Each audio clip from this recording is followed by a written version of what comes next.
Bienvenue dans Focus, le rendez-vous des passionnés de sport, santé et bien-être. Ici, on parle de santé physique et mentale, d'équilibre et de performance. Je suis Sébastien et à travers d'interviews exclusives, des experts du domaine partageront leurs secrets pour rester en forme et garder un mental d'acier.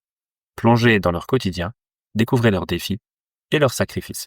Inspirez-vous également de leur parcours pour progresser jour après jour. Alors êtes-vous prêt à repousser vos limites? C'est parti, on écoute ça. Salut à tous et bienvenue dans ce nouvel épisode du podcast. Aujourd'hui, on va parler d'un sujet qui nous concerne tous, la nutrition. Entre vérité scientifique, idées reçues et tendances food qui buzzent, pas toujours facile de s'y retrouver. Pour y voir plus clair, j'ai le plaisir de recevoir Théo Esposito, nutritionniste passionné et auteur du livre Une santé prestigieuse, la santé, la plus belle des richesses. Autant dire qu'on va faire chauffer les neurones et peut-être revoir ce qu'il y a dans nos assiettes. Installez-vous confortablement, c'est parti pour ce petit épisode. Théo, bonjour, super content de t'avoir avec moi aujourd'hui sur le podcast. Écoute, avec grand plaisir, Seb. Comment vas-tu? Très très bien, en pleine forme, toujours. Impeccable. Pour commencer, est-ce que tu peux nous raconter un peu qui tu es, ton parcours, ta formation et pourquoi tu t'es tourné vers le monde de la nutrition? Ok, hyper intéressant. Alors, si je détaille tout, ça va prendre 1h30, donc je vais y aller rapidement. Je m'appelle Théo Esposito, donc aujourd'hui j'ai 23 ans. J'ai un parcours original avec la diète, avec la nutrition, l'alimentation. Jusqu'à mes 15 ans, je courais énormément. J'avais pour objectif de devenir coureur de haut niveau, vraiment juste en course à pied. Et le problème qui se posait, c'est que je tombais très souvent malade. Très souvent au niveau ORL, donc le nez bouché, les otites, etc. Et ça me bloquait dans l'entraînement au moins une semaine toutes les 3 semaines. Donc en fait, sur ma progression, ça jouait énormément. Ouais, c'est handicapant. Énormément. Et comme j'étais à l'époque à un état addictif au niveau de la course à pied, j'étais presque obsédé. Du coup, voilà, j'étais presque tombé en dépression à cause de ça, sachant que je pouvais plus progresser, etc. Donc, à l'époque, avec ma mère, on avait été voir un médecin spécialisé à Nancy, Dr Pioumi, qui était exceptionnel, qui m'avait détecté une énorme, très grosse intolérance gluten-lactose. Suite à ça, donc, j'ai changé complètement mon alimentation, donc du jour au lendemain. Ça a été très drastique pour un enfant, pour un jeune de 15 ans qui mangeait du lait tous les matins avec un paquet de Prince, ça changeait énormément. Et donc, suite à ça, j'ai tout changé du jour au lendemain. Et comme par hasard, du jour au lendemain, j'étais en pleine forme. Plus aucun symptôme, je pouvais m'entraîner autant que je souhaitais. Je progressais beaucoup plus vite et j'étais simplement en bien meilleure santé, tout simplement. Et suite à ça, du coup, j'ai commencé à me poser beaucoup de questions. Pourquoi moi? Tiens, pourquoi gluten? Pourquoi lactose? Pourquoi le blé? Pourquoi le pain? Pourquoi les pâtes, etc. Pourquoi je pouvais plus en manger? Et est-ce que ça arrive à d'autres personnes? Comment on détecte l'intolérance au lactose ou Alors, au gluten? tu as énormément de différences en fonction des personnes qui vont être en face de toi. Mais moi, à l'époque, ce que j'avais fait, c'est sur prise de sang. Prise de sang qu'on avait envoyée, on avait donc fait une prise de sang. Ensuite, les analyses, on les avait envoyées dans un laboratoire en Belgique. On avait réceptionné et on avait tout analysé. Et ça, c'était le médecin qui avait analysé. Moi, je suis pas en capacité de le faire aujourd'hui parce que forcément, tu dois avoir une prescription médicale. Moi, je suis pas autorisé à le faire. Et après, ça demande certaines compétences, etc. Mais après, il y a un moyen très simple de détecter une sensibilité, on va dire, au gluten. Donc, quelqu'un qui aura des symptômes type ballonnement, gaz à répétition, problèmes digestifs, même beaucoup d'acné, beaucoup de problèmes de boutons, etc. Ça peut venir de ça. Et en fait, le test ultime, le test le plus simple à faire, c'est supprimer gluten produits laitiers, par exemple, pendant 3 semaines. Avec aucun apport, même pas 1 gramme. Et ce qui va se passer, c'est que soit tu observes une différence vraiment notable, et à ce compte-là, tu peux vraiment t'auto-diagnostiquer sensible au gluten ou intolérant, comme tu veux. Ou alors, tu ressens vraiment aucune différence, et dans ce cas-là, tant mieux pour toi, t'as pas de souci avec le gluten et le lactose. Ça, c'est l'action la plus simple à mettre en place pour justement détecter si tu es intolérant au gluten ou pas, et aux produits laitiers. Maintenant, il y a différents termes. Il y a sensibilité au gluten, intolérance au gluten, allergie au gluten. L'allergie au gluten, c'est une réelle pathologie. C'est-à-dire qu'en fait, on peut vraiment mourir de cette pathologie si on vient consommer du gluten par erreur. Donc en fait, c'est très très grave. Ouais, bien sûr. Et ça, en fait, on le sait dès l'enfance. Donc c'est vraiment... si tu te poses la question si tu es allergique au gluten, tu ne l'es pas. Tu le sais dès l'enfance. Ouais, sinon, tu as vraiment fait un C'est gros ça. épisode. Exactement. Après, tu peux la sensibilité au gluten et l'intolérance au gluten. Ça dépend de toi, ta définition que tu donnes aux deux termes. Il n'y a pas de réelle définition exacte. Les deux sont assez similaires. Ça signifie en gros que tu as des sensibilités quand tu consommes du gluten. Voilà, peu importe les symptômes. Ça peut être des réactions cutanées, ça peut être des réactions digestives, ça peut être des ballonnements, ça peut être des gaz, etc., etc. Voilà, donc je vais reprendre ma petite histoire, sinon on va dévier pour 1 heure. Donc voilà, on m'a détecté ces grosses intolérances, j'ai tout modifié mon alimentation du jour au lendemain. Et suite à ça, voilà, j'ai commencé à me poser énormément de questions. Pourquoi moi pourquoi le gluten? Pourquoi le blé? Etc. Et surtout, pourquoi en fait, quand je supprime le gluten, je me sens mieux? Et à 15 ans, j'ai commencé à me poser ces questions. Et de fil en aiguille, j'ai regardé beaucoup de vidéos YouTube. J'ai lu beaucoup de livres. Julien Vénesson à l'époque, c'était mon mentor, on va dire. J'ai écouté beaucoup de podcasts sur la nutrition, forcément en lien aussi avec le sport, la course à pied, en lien aussi avec la musculation qui m'intéressait beaucoup à l'époque. Et de fil en aiguille, c'en est devenu une réelle passion. Une passion au point de devenir vraiment de vouloir presque en faire mon métier. Et je me suis orienté naturellement, j'ai regardé un peu sur internet, c'est quoi les études, etc. pour devenir nutritionniste, diététicien, etc. pour voir un petit peu quelles étaient les formations, les parcours qu'il fallait faire. Et si voir déjà si c'était un métier, un avenir qui pouvait me correspondre. Donc voilà, j'ai regardé sur internet. Et ce qui s'est passé, c'est que je suis tombé sur une école à Lyon pour devenir nutritionniste du sportif de haut niveau. Donc c'était l'EDNH à Lyon. Et quand j'ai vu l'école, j'ai eu un gros coup de cœur. Je me suis dit, c'est le métier exactement pour moi qui est fait pour. Donc voilà, je me suis dirigé là-dedans. En parallèle de mes études, je continuais toujours de courir à fond, courir pour progresser. Et voilà. Et donc ensuite, de 2020 à 2023, à avril 2023, donc j'ai passé mon diplôme. Et ensuite, voilà, j'ai eu mon diplôme. Je me suis lancé en cabinet libéral à Nancy, à Métamorphose, pendant 1 an et demi. Non, un peu moins. De avril 2023 jusqu'à mai 2024. Okay. Voilà, donc un peu plus d'1 an. Ça s'est très, très bien passé. Ça m'a fait un apprentissage vraiment important quand tu te retrouves à 22 ans face à une patientèle qui a 40, 50, 55, qui te dit, à qui tu dois dire justement comment s'alimenter, des améliorations à mettre en place au niveau de leur hygiène de vie, de leur alimentation, de leur supplémentation, etc. Au début, c'était assez stressant. Ouais, j'imagine, parce que c'est des gens qui ont quand même, on va dire, une expérience de vie de 20, 30 ans de plus que toi. C'est ça. Alors, je dis bien une expérience de vie, parce qu'une expérience de nutrition, voilà. C'est ça. Si toi, tu as fait des études, tu as les connaissances que eux n'ont pas. Du coup, c'est pour ça qu'ils viennent s'orienter vers toi. C'est vrai qu'au début, ça doit être un peu compliqué de. Ouais, c'était assez compliqué. Hein. Je me souviens en plus avoir eu des patients quand même assez importants en face de moi. J'avais eu une dentiste dont son mari était médecin. Alors, le cliché de la personne qui est restée dans les années 80 niveau connaissance de nutrition, etc.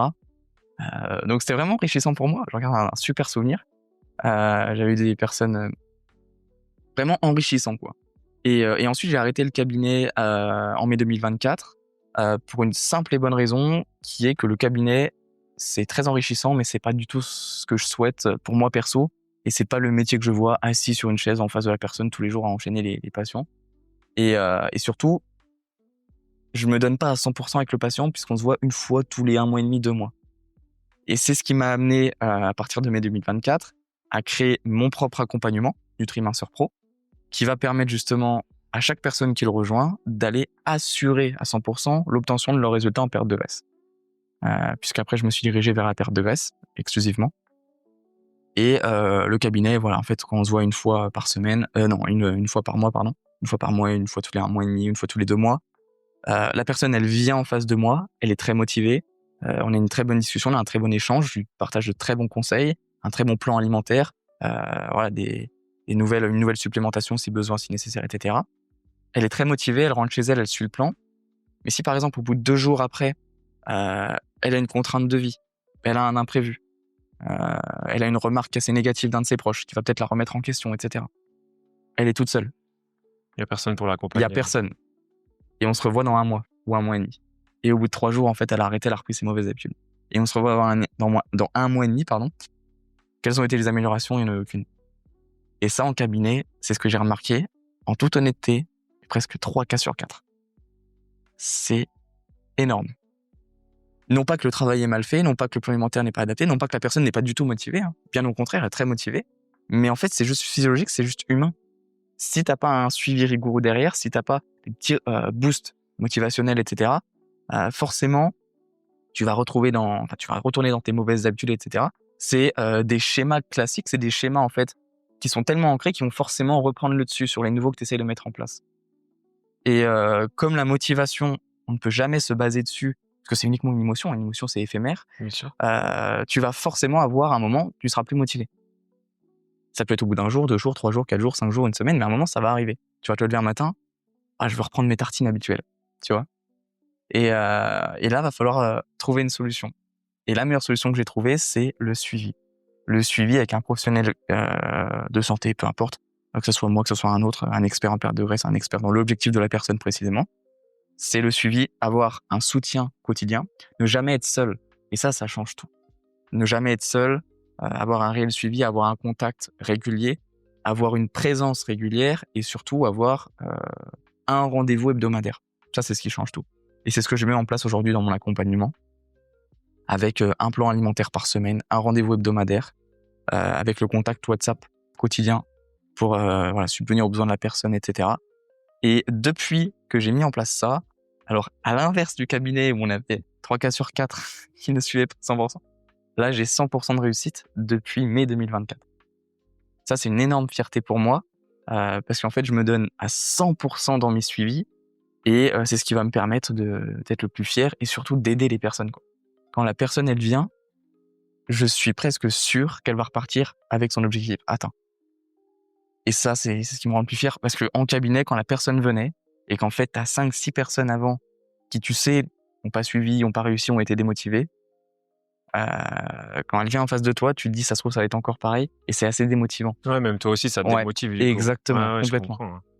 Alors que là, en fait, il y a rien de plus agréable qu'une personne qui te dit merci, qu'une personne qui, en fait, n'a même plus besoin de toi. Elle sait, en fait, au bout de quelques semaines, quelques mois de suivi, mon rôle, il est plus vraiment nécessaire, honnêtement.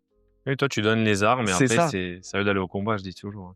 Alors ouais, mais tu vois, le terme combat, je l'aime pas trop dans la nutrition, la diète, parce que c'est assez négatif.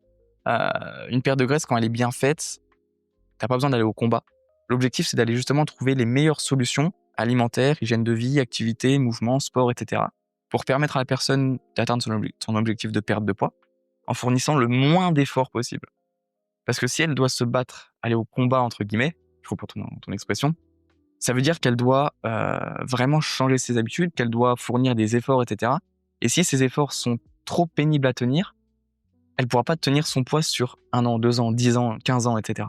Et ce qu'on souhaite, c'est vraiment mettre en place des habitudes simples, très très simples, qui prennent en compte sa vie sociale, sa vie familiale, sa vie professionnelle, etc., pour qu'elle puisse maintenir son poids en respectant toutes ces conditions. Et pour ça, on est obligé de trouver des habitudes faciles à mettre en place. Oui, assez simple. C'est ça. Mais Et c'est trop contraignant, les gens, comme tu dis. Exactement, tout à fait. Tout à fait. Après, il y a des personnes qui veulent ça, justement. Elles ont besoin. Et dans ce cas, on met un plan avec un déficit agressif, etc. Mais il y a beaucoup de personnes chez qui il faut y aller quand même avec des bonnes habitudes simples, etc., mais qui permettent à coup sûr d'obtenir les résultats.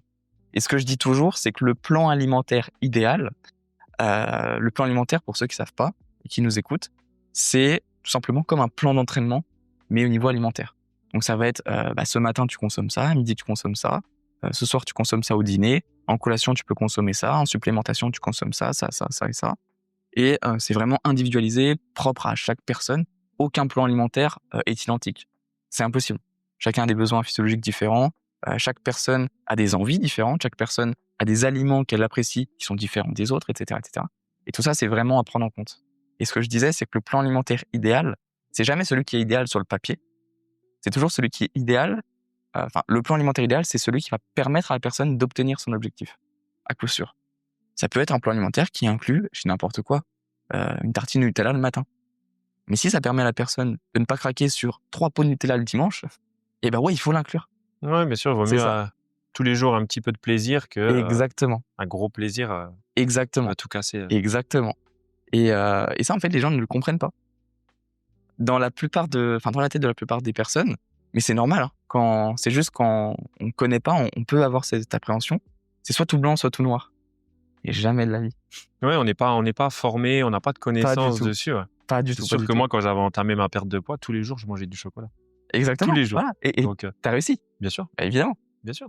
Parce Voilà. que je me suis dit, au lieu d'être frustré, entre guillemets, toute la semaine et d'attendre dimanche, par exemple, Voilà. pour pouvoir faire ton fameux cheat meal, je me suis dit, pourquoi pas me faire plaisir tous les jours et en fait, juste changer mes repas, mais mes petites collations plaisir. Exactement. Et ça a été nickel. Et regarde, je vais te donner un exemple hyper précis. Alors, c'est paradoxal parce que la plus belle réussite en perte de graisse, la plus importante que j'ai fait, c'était avec un patient en cabinet.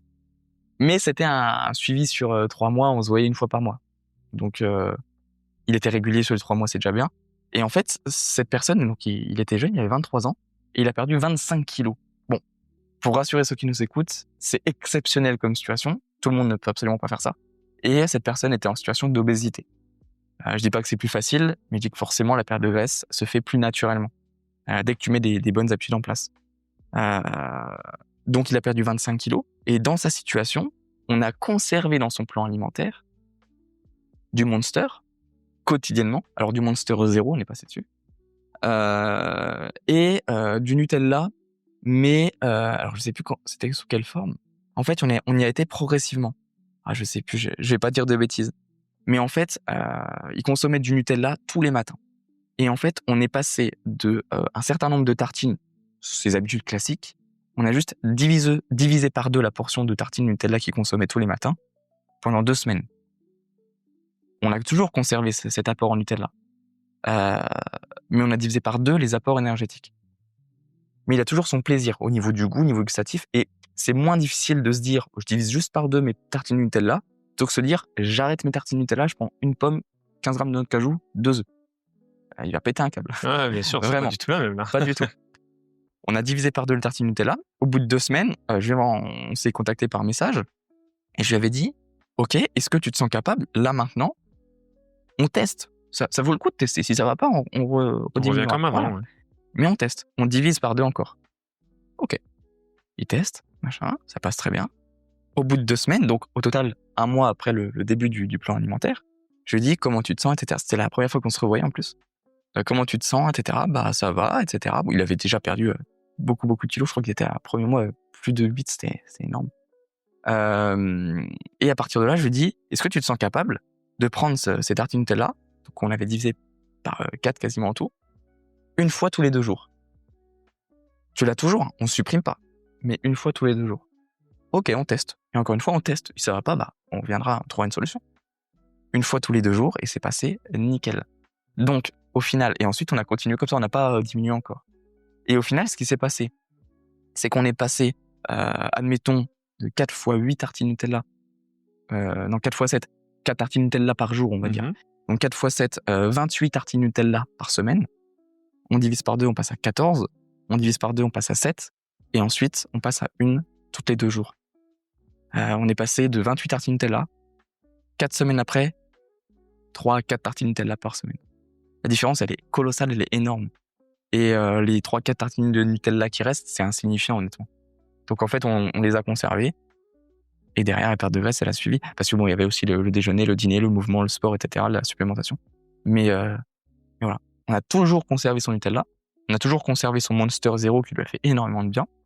Et la perte de graisse a été magnifique. C'était énorme. Oui, des fois, tu te mets juste des petits trucs en place. Alors, Ouais, quand tu connais pas, tu te dis, c'est ça. ton quotidien est bien. C'est ça. Et puis finalement, tu dis, tiens, si tu manges une baguette de pain par jour, ça fait, je sais pas, tant de calories. Ouais, c'est ça. Tu vas diviser par 2, tiens, j'ai déjà gagné 100 calories. Là. Exactement. Je bois du coca, Ouais. 1 litre. Pareil, tiens, je vais passer sur du 0. Ouais. Je regagne encore 300 calories, là, etc., etc. C'est ça. Tu mets un petit peu de mouvement en place. Ouais. En fait, tu as un déficit calorique naturel sans effort. Exactement. Et en fait, c'est ça que moi, j'apprends aux gens. Alors après, attention, parce que il y a ce qu'on appelle être optimal pour la perte de graisse et optimal pour la santé. Il y a quand même 2 différences. Tu vois, par exemple, un Coca 0, c'est optimal pour la perte de graisse. Pour la santé, c'est pas optimal. Ça va pas te faire mourir si tu en consommes 1 ou 2 verres par jour, honnêtement. Mais pour la graisse, par contre, je le conseille. Une personne qui a besoin de sucre, qui a son besoin de goût sucré, etc., une personne qui a l'habitude d'avoir un goût sucré ou qui sort beaucoup en terrasse avec des amis, par exemple, et qui en perd de graisse, évidemment, on passe sur du Coca 0. ou du Monster Zero. Je sais même pas c'est quoi je bois pas je consomme pas ces boissons. Mais voilà, elle a 0 calories, elle a 0 grammes de glucides. Par contre, via l'édulcorant, elle va avoir un très fort goût sucré. Elle va avoir une boisson rafraîchissante. Ça va lui faire du bien au niveau social. C'est pas du tout mal vu d'avoir un Coca Zéro. Alors, si tu sors et que tu prends un Perrier Citron, socialement, ça peut être un peu plus difficile si on n'a pas l'habitude. Et voilà. Et ça peut vraiment nous permettre de tenir ce qu'on appelle l'adhésion au plan alimentaire. En fait, l'objectif, c'est de tenir le plan alimentaire en trouvant des moyens qui vont nous permettre de le rendre facile. Ça peut être du Coca Zéro, ça peut être des chewing-gums, pourquoi pas, qui vient encore une fois via l'édulcorant, en plus ça donne un petit goût sucré. Ça peut être par exemple une portion de fromage de chèvre, fromage de brebis. Si on aime beaucoup le fromage, on peut en prendre quotidiennement. Ça peut être... il y a quoi comme exemple? Par exemple, je vais prendre l'exemple d'une personne que une personne que j'accompagne. Elle habite à Reims. Alors, elle boit beaucoup de champagne. Enfin, quand on a démarré, elle buvait beaucoup de champagne. Et ce qu'on a fait, en fait, c'est juste qu'on a diminué les portions de champagne. Et pour te donner le cas concret, elle consomme encore aujourd'hui environ 6 coupes de champagne par semaine. Alors, ça peut paraître beaucoup, pas beaucoup, peu importe. Là n'est pas le sujet. Mais avec 6 coupes de champagne, sur les 3 premières semaines, elle a perdu 3 kilos. Par semaine. Oh, c'est fou. Ouais, de coupe de champagne. 3 kilos en 3 semaines. Elle buvait 6 coupes de champagne par semaine. Et donc, en fait, on peut perdre de la graisse avec tout et n'importe quoi. On pourrait même perdre de la graisse avec du McDo tous les jours. Tant que le déficit est fait. Mais par contre, est-ce qu'au niveau de la santé, c'est bien? Est-ce qu'au niveau immunitaire, c'est bien? Est-ce qu'au niveau de la perte de muscles, on va pas perdre trop de muscles? Est-ce que la répartition des macros, elle est bien faite? Macronutriments, protéines, lipides, glucides et les fibres, mais qui sont quand même des glucides. Voilà. Et en fait, c'est tout ça qu'il y a à prendre en compte. Une perte de graisse bien construite, tu perds exclusivement de la graisse, tu maintiens toute ta masse musculaire, tes capacités immunitaires, tu es en pleine forme, tu retrouves une réelle vitalité. Et une perte de graisse bien construite, c'est une perte de graisse qui te permet de perdre du poids sans t'enfermer chez toi et à souffrir. En gros, c'est ça. Et puis sur le long terme, du fait que tu ne reprennes pas ces kilos. Exactement. À la fin. Parce qu'il y a énormément de régimes où tu perds très vite, t'es content, mais derrière, quand t'as le rebond qui arrive. Exactement. Et le rebond, très souvent, il est dû à une seule chose, le plan alimentaire qui était pas du tout adapté à la personne, honnêtement. Pour l'instant, j'ai jamais eu une personne qui, à la fin de l'accompagnement, a repris énormément de poids. Le max que j'ai eu, ça doit être 5 kilos. On était sur une perte de graisse de plus de 15 kilos. Donc ça reste cohérent, mais les 5 kilos ont été repris sur l'année. Pas sur le mois derrière. Il n'y a pas du tout d'effet yo-yo. Et encore une fois, ce que je dis toujours, c'est il faut vraiment déculpabiliser au pire du pire. Imaginons que tu viennes à reprendre un peu de poids. Tu remets en place un plan alimentaire sur quelques semaines, tu te mets vraiment pas de pression, tu remets en place quelques bonnes habitudes, tu essaies juste de comprendre pourquoi tu as repris un peu de poids. Et si tu as réussi à perdre 15, 20 kilos, 10 kilos, 5 kilos avant, tu seras toujours capable de les reperdre. Donc déjà, premièrement, pas de pression. Et si tu les as perdus en plus facilement ou avec une bonne méthode qui t'a vraiment rendu en forme, dont tu as pris du plaisir, etc., en fait, ça va être encore plus naturel de les reperdre. C'est pas gênant. Et encore une fois, est-ce que tu as repris de la graisse? C'est une bonne question. Oui, des fois, c'est... Moi, j'appelle ça les kilos de vacances. Voilà, exactement. Je suis parti 5 jours en vacances. Je suis rentré malheureusement derrière. Enfin, malheureusement. C'était un bon week-end quand même, mais j'ai bien profité le week-end. J'ai pris 2 kilos. Voilà. Mais j'ai pas pris 2 kilos de graisse. Mais absolument pas. Il y a de la flotte, il y a du gras, il y a plein de choses. T'as du glycogène. En fait, c'est ce que j'expliquais hier à une nouvelle personne que j'accompagne. C'est son premier rendez-vous et à chaque fois, j'explique comment fonctionne une perte de graisse. Ce qui est important pour moi, c'est que tout le monde comprenne comment fonctionne une perte de graisse. Ça, c'est très important. Parce que quand la personne se lance dedans, si elle comprend pas comment ça fonctionne, elle va pas savoir pourquoi est-ce que je mets en place les choses. Et quand elle comprend, après, c'est beaucoup plus naturel. Elle accepte mieux aussi. C'est ça. Ouais. Et ce que je lui disais, c'est que quand on commence une perte de graisse, il va y avoir 3 phases. La première phase, sur les premières heures, ça commence dès les premières heures, à 72 heures. Même 4 jours, on va dire. L'élimination de la rétention d'eau, du stockage de glycogène. Ça, c'est la première des choses qui va être mise en place. Et ça peut te faire perdre 2 kilos de kilos corporels, tout simplement. Ce qui est énorme. Par contre, au niveau psychologique sur la personne, c'est très positif. Ça la motive encore plus. Elle voit qu'elle se lance dans la perte de graisse, qu'elle a déjà perdu 1,5 kg en 4 jours. Ça la motive, etc. Elle est prête à encore plus continuer, etc. Et au bout de ces 3-4 jours, vient alors à commencer l'élimination de la graisse viscérale. Et cette graisse viscérale, c'est la graisse qui entoure tous tes organes vitaux, le foie, tes poumons, ton cœur, tes reins, etc. Et c'est la graisse la plus dangereuse pour ton organisme. Celle qui peut causer des grosses problématiques de santé, des pathologies, etc. Qui peut à terme même amener à des comas et jusqu'au décès si c'est vraiment en excès. Je pense par exemple au syndrome du foie gras, etc. C'est vraiment des pathologies et c'est vraiment à prendre en compte et à ne pas négliger. Et donc la priorité pour ton organisme, c'est d'éliminer cette graisse qui est vraiment néfaste à sa vitalité, tout simplement. Donc on va commencer à perdre cette graisse viscérale qui entoure tous nos organes vitaux. Sauf que en éliminant cette graisse, l'épaisseur de peau ou alors la graisse sous-cutanée qui viendra après, qui est la graisse entre le muscle et la peau, elle ne se perd pas encore. Et le problème que ça va alors c'est pas du tout un problème, hein, c'est vraiment naturel. Mais en fait, dans la tête des personnes qui se lancent dans une perte de poids, ce que ça peut causer, c'est que ça vient nous démotiver parce qu'on se regarde devant le miroir, on voit pas encore nos abdos. Alors oui, mais en fait, tu perds la graisse viscérale. D'abord. Dans un second temps, tu viendras éliminer la graisse sous-cutanée qui, elle, n'est pas dangereuse. Et ça, en fait, il faut juste le comprendre. C'est tout simple. Donc, on élimine la rétention d'eau au stockage de glycogène. Ensuite, on vient éliminer la graisse viscérale. Une fois que cette graisse viscérale atteint un niveau que ton organisme estime plus dangereux pour lui, alors il commence à éliminer la graisse sous-cutanée. Et c'est cette graisse sous-cutanée qui, une fois qu'elle commence à s'éliminer, etc., tu vas avoir les abdos visibles, avoir l'épaisseur de peau beaucoup plus fine. Voilà. Donc, typiquement, la personne qui a des poignées d'amour, ça se perd en un peu plus de temps. Ouais, Voilà. je sais. Voilà, c'est ça. C'est compliqué. C'est exactement ça. Mais pour autant, c'est vraiment réalisable. Hein. Avec un bon plan alimentaire, un bon suivi, un bon protocole, n'importe quelle personne, peu importe sa physiologie, peu importe ses pathologies, hypothyroïdie, problèmes avec certaines allergies par exemple, certaines intolérances, des personnes qui ont très peu de mouvement, qui sont sédentaires, des personnes handicapées, peu importe les pathologies, diabète, hypercholestérol, anémie, peu importe, elles sont capables d'atteindre un physique en termes de pourcentage de masse grasse qu'elles désirent, avec les bonnes méthodes en place. Tout est 100% faisable. C'est impossible, avec les bonnes méthodes, de ne pas arriver au poids qu'on souhaite. C'est simplement qu'il faut les mettre en place, il faut comprendre pourquoi, il faut être motivé au début, puis ensuite trouver des solutions qui vont nous permettre de tenir sur le temps. Et un jour, un moment, se dire « je tente, ça coûte rien de tenter ». Et la perte de graisse, une fois que tu atteins ton poids de forme, tu vas tellement te sentir en forme que c'est l'élément le plus motivateur qui existe en fait. Non, mais ça, c'est sûr. Ouais. Tu vas avoir un physique quand tu te regardes devant le miroir qui te plaît. C'est le plus important, pas plaire aux autres, mais vraiment plaire à soi. Quand on se regarde devant le miroir, ça va nous booster notre confiance en soi.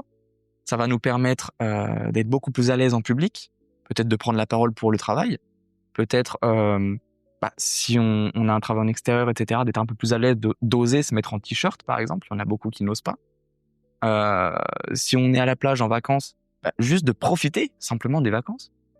Parce que si on est à la plage en vacances dans le sud, au soleil, on n'ose pas se mettre en t-shirt, qu'on n'ose pas enlever nos vêtements, etc., tu profites pas. Non, Et c'est clair de pourquoi penser tu le pars en regard vacances des autres toujours. Ah, mais Exactement. tiens, j'ose pas mettre tel habit parce qu'on va me regarder. C'est En fait, ça. tout le monde s'en fout, au fait, de Alors déjà, toi, en vrai. déjà premièrement, tout le monde s'en fout. C'est clair. Toi, tu penses que les réellement, regards sont posés sur toi alors qu'au c'est final, ça. les gens ont autre chose à faire, quoi. C'est ça. Et donc ça, c'est, on va dire, uniquement l'aspect esthétique, l'aspect de confiance en soi, qui est vraiment important. Il faut pas le négliger, hein, l'aspect esthétique. Aujourd'hui, 80% des personnes qui viennent me voir, c'est pour l'esthétique. Beaucoup, oui. Et ouais, c'est pas pour un aspect de santé, etc. Il y en a quelques-uns, mais c'est pas la majorité. Mais ça se comprend. Le deuxième point, c'est que quand tu vas perdre du gras, tu vas atteindre ton poids de forme, tu seras tout simplement en bien meilleure forme. Tu vas être beaucoup moins essoufflé, tu vas avoir une endurance bien meilleure, tu vas être beaucoup plus léger, tu vas oser faire des choses que tu osais peut-être pas faire avant, aller faire une grosse randonnée. Pour l'entraînement dans les sports d'endurance, il n'y a pas photo, tu vas forcément te sentir beaucoup mieux, beaucoup plus performant. Et ensuite, tu as l'aspect tout simplement santé. Beaucoup moins de pathologies cardiovasculaires, beaucoup moins de risques avec les années, etc., etc. Et en fait, pour tous ces bénéfices, une fois qu'on a atteint notre poids de forme, on ne peut plus faire marche arrière. c'est l'élément le plus motivateur qui existe. C'est pour ça que je conseille à tout le monde de trouver les meilleures solutions qui leur permettent d'atteindre leur poids de forme. Et les solutions, moi-même là aujourd'hui, je peux pas leur dire parce que c'est vraiment leur solution. Il faut qu'on les trouve ensemble, etc. Il y a des solutions un peu universelles qui peuvent fonctionner pour la majorité des gens, mais chaque personne va avoir sa solution en plus qui va lui permettre de booster sa perte de graisse x2, quoi. Et c'est énorme. Et voilà. Bon, je pense qu'il y a d'autres questions. On va dévier Ouais, pour bah, le une demi-heure pour la première question, c'est Voilà, c'est génial. c'est pas mal. En deuxième question, j'avais donc tu es toujours l'auteur du livre Une santé prestigieuse, la santé la plus belle des richesses, Oui, avec une préface signée Hugo Ferrari. ouais, Ça pose un peu le décor. énorme. Est-ce que tu peux nous raconter un peu ce qu'on y trouve et puis c'est quoi le message fort que tu voulais faire passer dedans? Alors, Une santé prestigieuse, c'est un livre, c'est une grande fierté que j'ai encore aujourd'hui, que j'aurai toujours. Comme je t'ai dit au début du podcast, tu sais, je me suis lancé en cabinet libéral, j'avais 22 pour 2000, ouais, j'avais 22 ans. Non, 21. J'avais 21 ans. Waouh. Donc j'avais 21 ans et très compliqué de faire face à une personne de 50 ans en face. L'aspect crédibilité, l'aspect autorité, etc. Et je me suis dit, ok, comment est-ce que je peux montrer ma crédibilité? Sachant que je sais que j'ai les connaissances, je sais que je suis capable d'accompagner, de permettre à la personne d'atteindre son objectif. Comment je peux faire? Être sur les réseaux? Ouais, mais la personne de 40 ans, 50 ans, elle lit pas forcément. Elle va peut-être pas lire ce que je poste sur Instagram, ou lire ce que je poste, ou regarder mes vidéos YouTube, par exemple. Donc c'est cool, mais pas en cabinet, en fait. Écrire, faire des fiches, faire des interviews, ouais, mais pareil, ça reste digital ou des fiches conseils. Ils s'en foutent, honnêtement. Je me suis dit, un truc qui parle, écrire un livre. Si j'écris un livre et que ce livre commence à être reconnu, etc., il va y avoir une réelle autorité, une réelle crédibilité. Et en fait, à la base, j'ai juste écrit ce livre pour ça. Pour montrer mon expertise, montrer mes connaissances, qu'on sache, entre guillemets, que même si je suis jeune, c'est ma passion, je sais de quoi je parle, j'ai fait ne serait-ce que 3 ans d'études, plus toute ma passion, des années d'apprentissage avant, plus l'apprentissage que je fais au quotidien, l'expérience avec les personnes que j'accompagne, etc. Voilà. Donc j'ai commencé à écrire ce livre en avril 2023. C'était à la toute fin de mes études. Je crois que j'avais même commencé dans mes 2 semaines de partiel, je crois. C'était énorme. Donc j'avais commencé à écrire ce livre, avril 2023.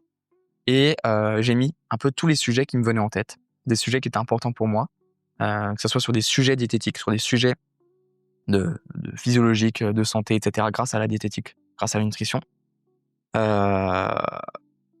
Tout en mettant en parallèle des moments de vie perso à moi, pour que chaque personne qui lit ce livre puisse faire le parallèle entre ce que je raconte et mon histoire perso. En fait, ce livre, c'est un peu un état de ma vie à l'époque-là, en même temps. Et ce que je dis toujours, c'est que c'est un livre scientifique aux airs romanesques. Et alors, c'est une phrase que j'avais inventée à l'époque, mais je trouve qu'elle est vraiment vraie. Et quand on lit ce livre, en fait, il y a mes histoires perso, mes histoires de courses à l'époque, par exemple, je raconte mes courses, je raconte ce que je pensais, etc., associé à la diète, à la nutrition, à ce que je consommais, associé évidemment à une centaine, une 150aine de conseils, honnêtement. Avec à la fin toutes les références scientifiques à la fin du livre. Et voilà. Et en fait, ce livre, j'avais pas du tout pour but de le vendre beaucoup ou de le commercialiser. Pas du tout. Le livre-là, je l'ai écrit uniquement pour moi, déjà avoir une petite thérapie perso. Ça m'a fait beaucoup de bien. À l'époque, là, psychologiquement, j'étais pas à la meilleure période de ma vie en plus. Ensuite, pour assurer ma crédibilité, mon expertise, etc. Et puis, pour, mine de rien, commencer à bosser. Parce que je me lançais à mon compte, etc. Fallait faire quelque chose. T'avais pas 10 rendez-vous par jour, etc. Comment tu fais? Tu t'occupes comment? Et du coup, je commençais à écrire le livre, etc. Et je l'ai énormément écrit. J'écrivais environ 5 à 6 heures par jour pendant 3 mois. Donc, c'était très, très long, mais c'était que de la passion. J'adorais. Je me levais à 5 heures du mat. On n'était même pas à l'heure d'été, etc. J'écrivais sur l'ordi, etc. Je prenais des notes. J'écrivais sur un Google Doc. Et ensuite, j'enlevais, je supprimais. J'ai fait plein de brouillons. Et ensuite, donc mi-juin, j'ai terminé de l'écrire. Et j'avais annoncé la publication du livre officiel le 30 juin 2023. Donc 3 mois après, un peu plus de 3 mois. Avril, mai, juin. Ouais, si, 3 mois. Et voilà. Et donc, je l'ai publié sur Amazon en auto-édition. Voilà.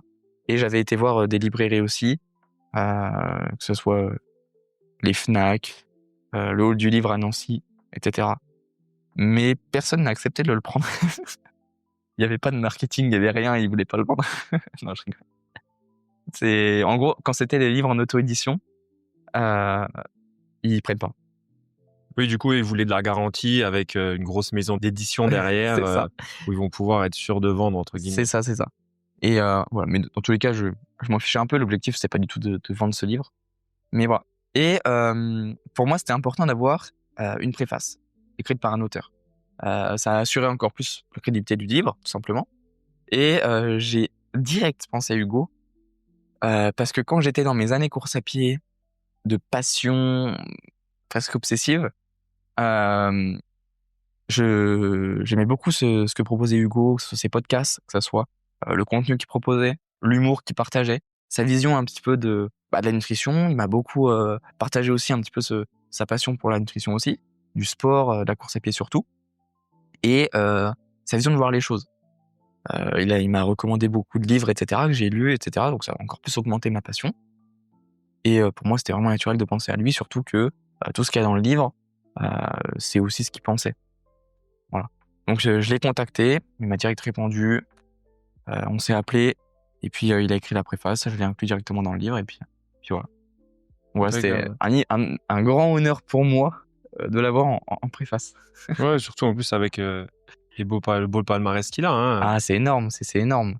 On est vraiment sur un athlète de très très haut niveau, au niveau national, en ultra trail, donc des courses de très longue endurance en montagne.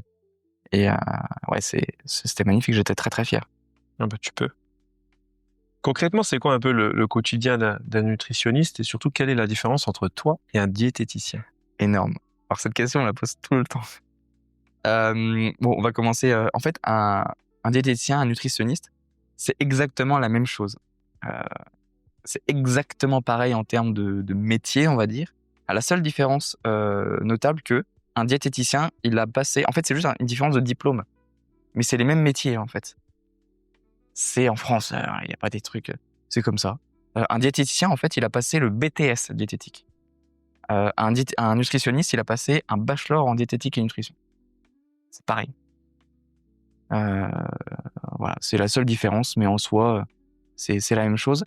Sauf que pour ouvrir ton cabinet, etc., tu es obligé d'avoir le diplôme du BTS diététique en plus. D'accord. Donc, c'est les seules différences qu'il y a. Mais en termes de métier, c'est la même chose. Mais je dirais même que c'est pas le plus important. Ce qui va importer, c'est la connaissance qu'a la personne. Bon, comme chaque professionnel de santé ou chaque professionnel tout court qui est passionné par son métier, ce qui compte, c'est quel apprentissage tu continues de faire ou pas. Tu peux être le meilleur nutritionniste du monde, etc., pendant 2 ans, mais si après, tu n'apprends plus rien, tu te bases uniquement sur tes connaissances acquises, tu ne te bases même pas sur tes expériences des personnes que tu accompagnes, etc., au bout de 5-6 ans, il va y avoir des problèmes. Il va y avoir des cas que tu n'arrives plus à gérer. Il va y avoir des nouvelles études scientifiques qui sont sorties, qui peut-être peuvent vraiment aider des cas particuliers. Je repense encore une fois, par exemple, au Coca Zéro. On a très souvent peur des édulcorants, etc. Ça n'a aucun impact physiologique, encore moins au niveau glycémique, etc. si on en consomme une petite quantité, pour pas dire une bouteille de Coca Zéro. Mais voilà, donc en fait, c'est la seule différence entre un diète et un nutritionniste, c'est les études qu'il a fait. Soit tu as passé un BTS, soit tu as passé un bachelor en diététique et nutrition. Et pour répondre à ta deuxième question, c'est quoi un peu le quotidien d'un nutritionniste? Et ben en fait, ça dépend comment tu travailles. Moi, je vais te donner mon quotidien actuel. Les autres, je les connais pas vraiment. Mais mon quotidien actuel, si tu veux, je me réveille sur les coups de 8h du matin, sauf si j'ai un rendez-vous plus tôt, donc soit à 8h, soit à 7h30. Mais voilà, en général, je me réveille à 8h et je commence les rendez-vous en visio, en général, à partir de 9h. Comme maintenant, je travaille exclusivement en ligne, je suis chez moi, donc je suis en visio. Et je commence ces rendez-vous à partir de 9h. Alors, soit j'en ai beaucoup dans la matinée, soit juste un ou deux. Dans ce cas-là, j'aurai un peu plus de temps pour me préparer à manger vers le midi ou aller courir, etc. Et ensuite, à partir de 14-15h, si j'ai pas eu énormément de rendez-vous le matin, là, je commence la création de contenu. Ça peut être des vidéos YouTube, ça peut être des posts Instagram, des stories, ça peut être des textes que je prépare.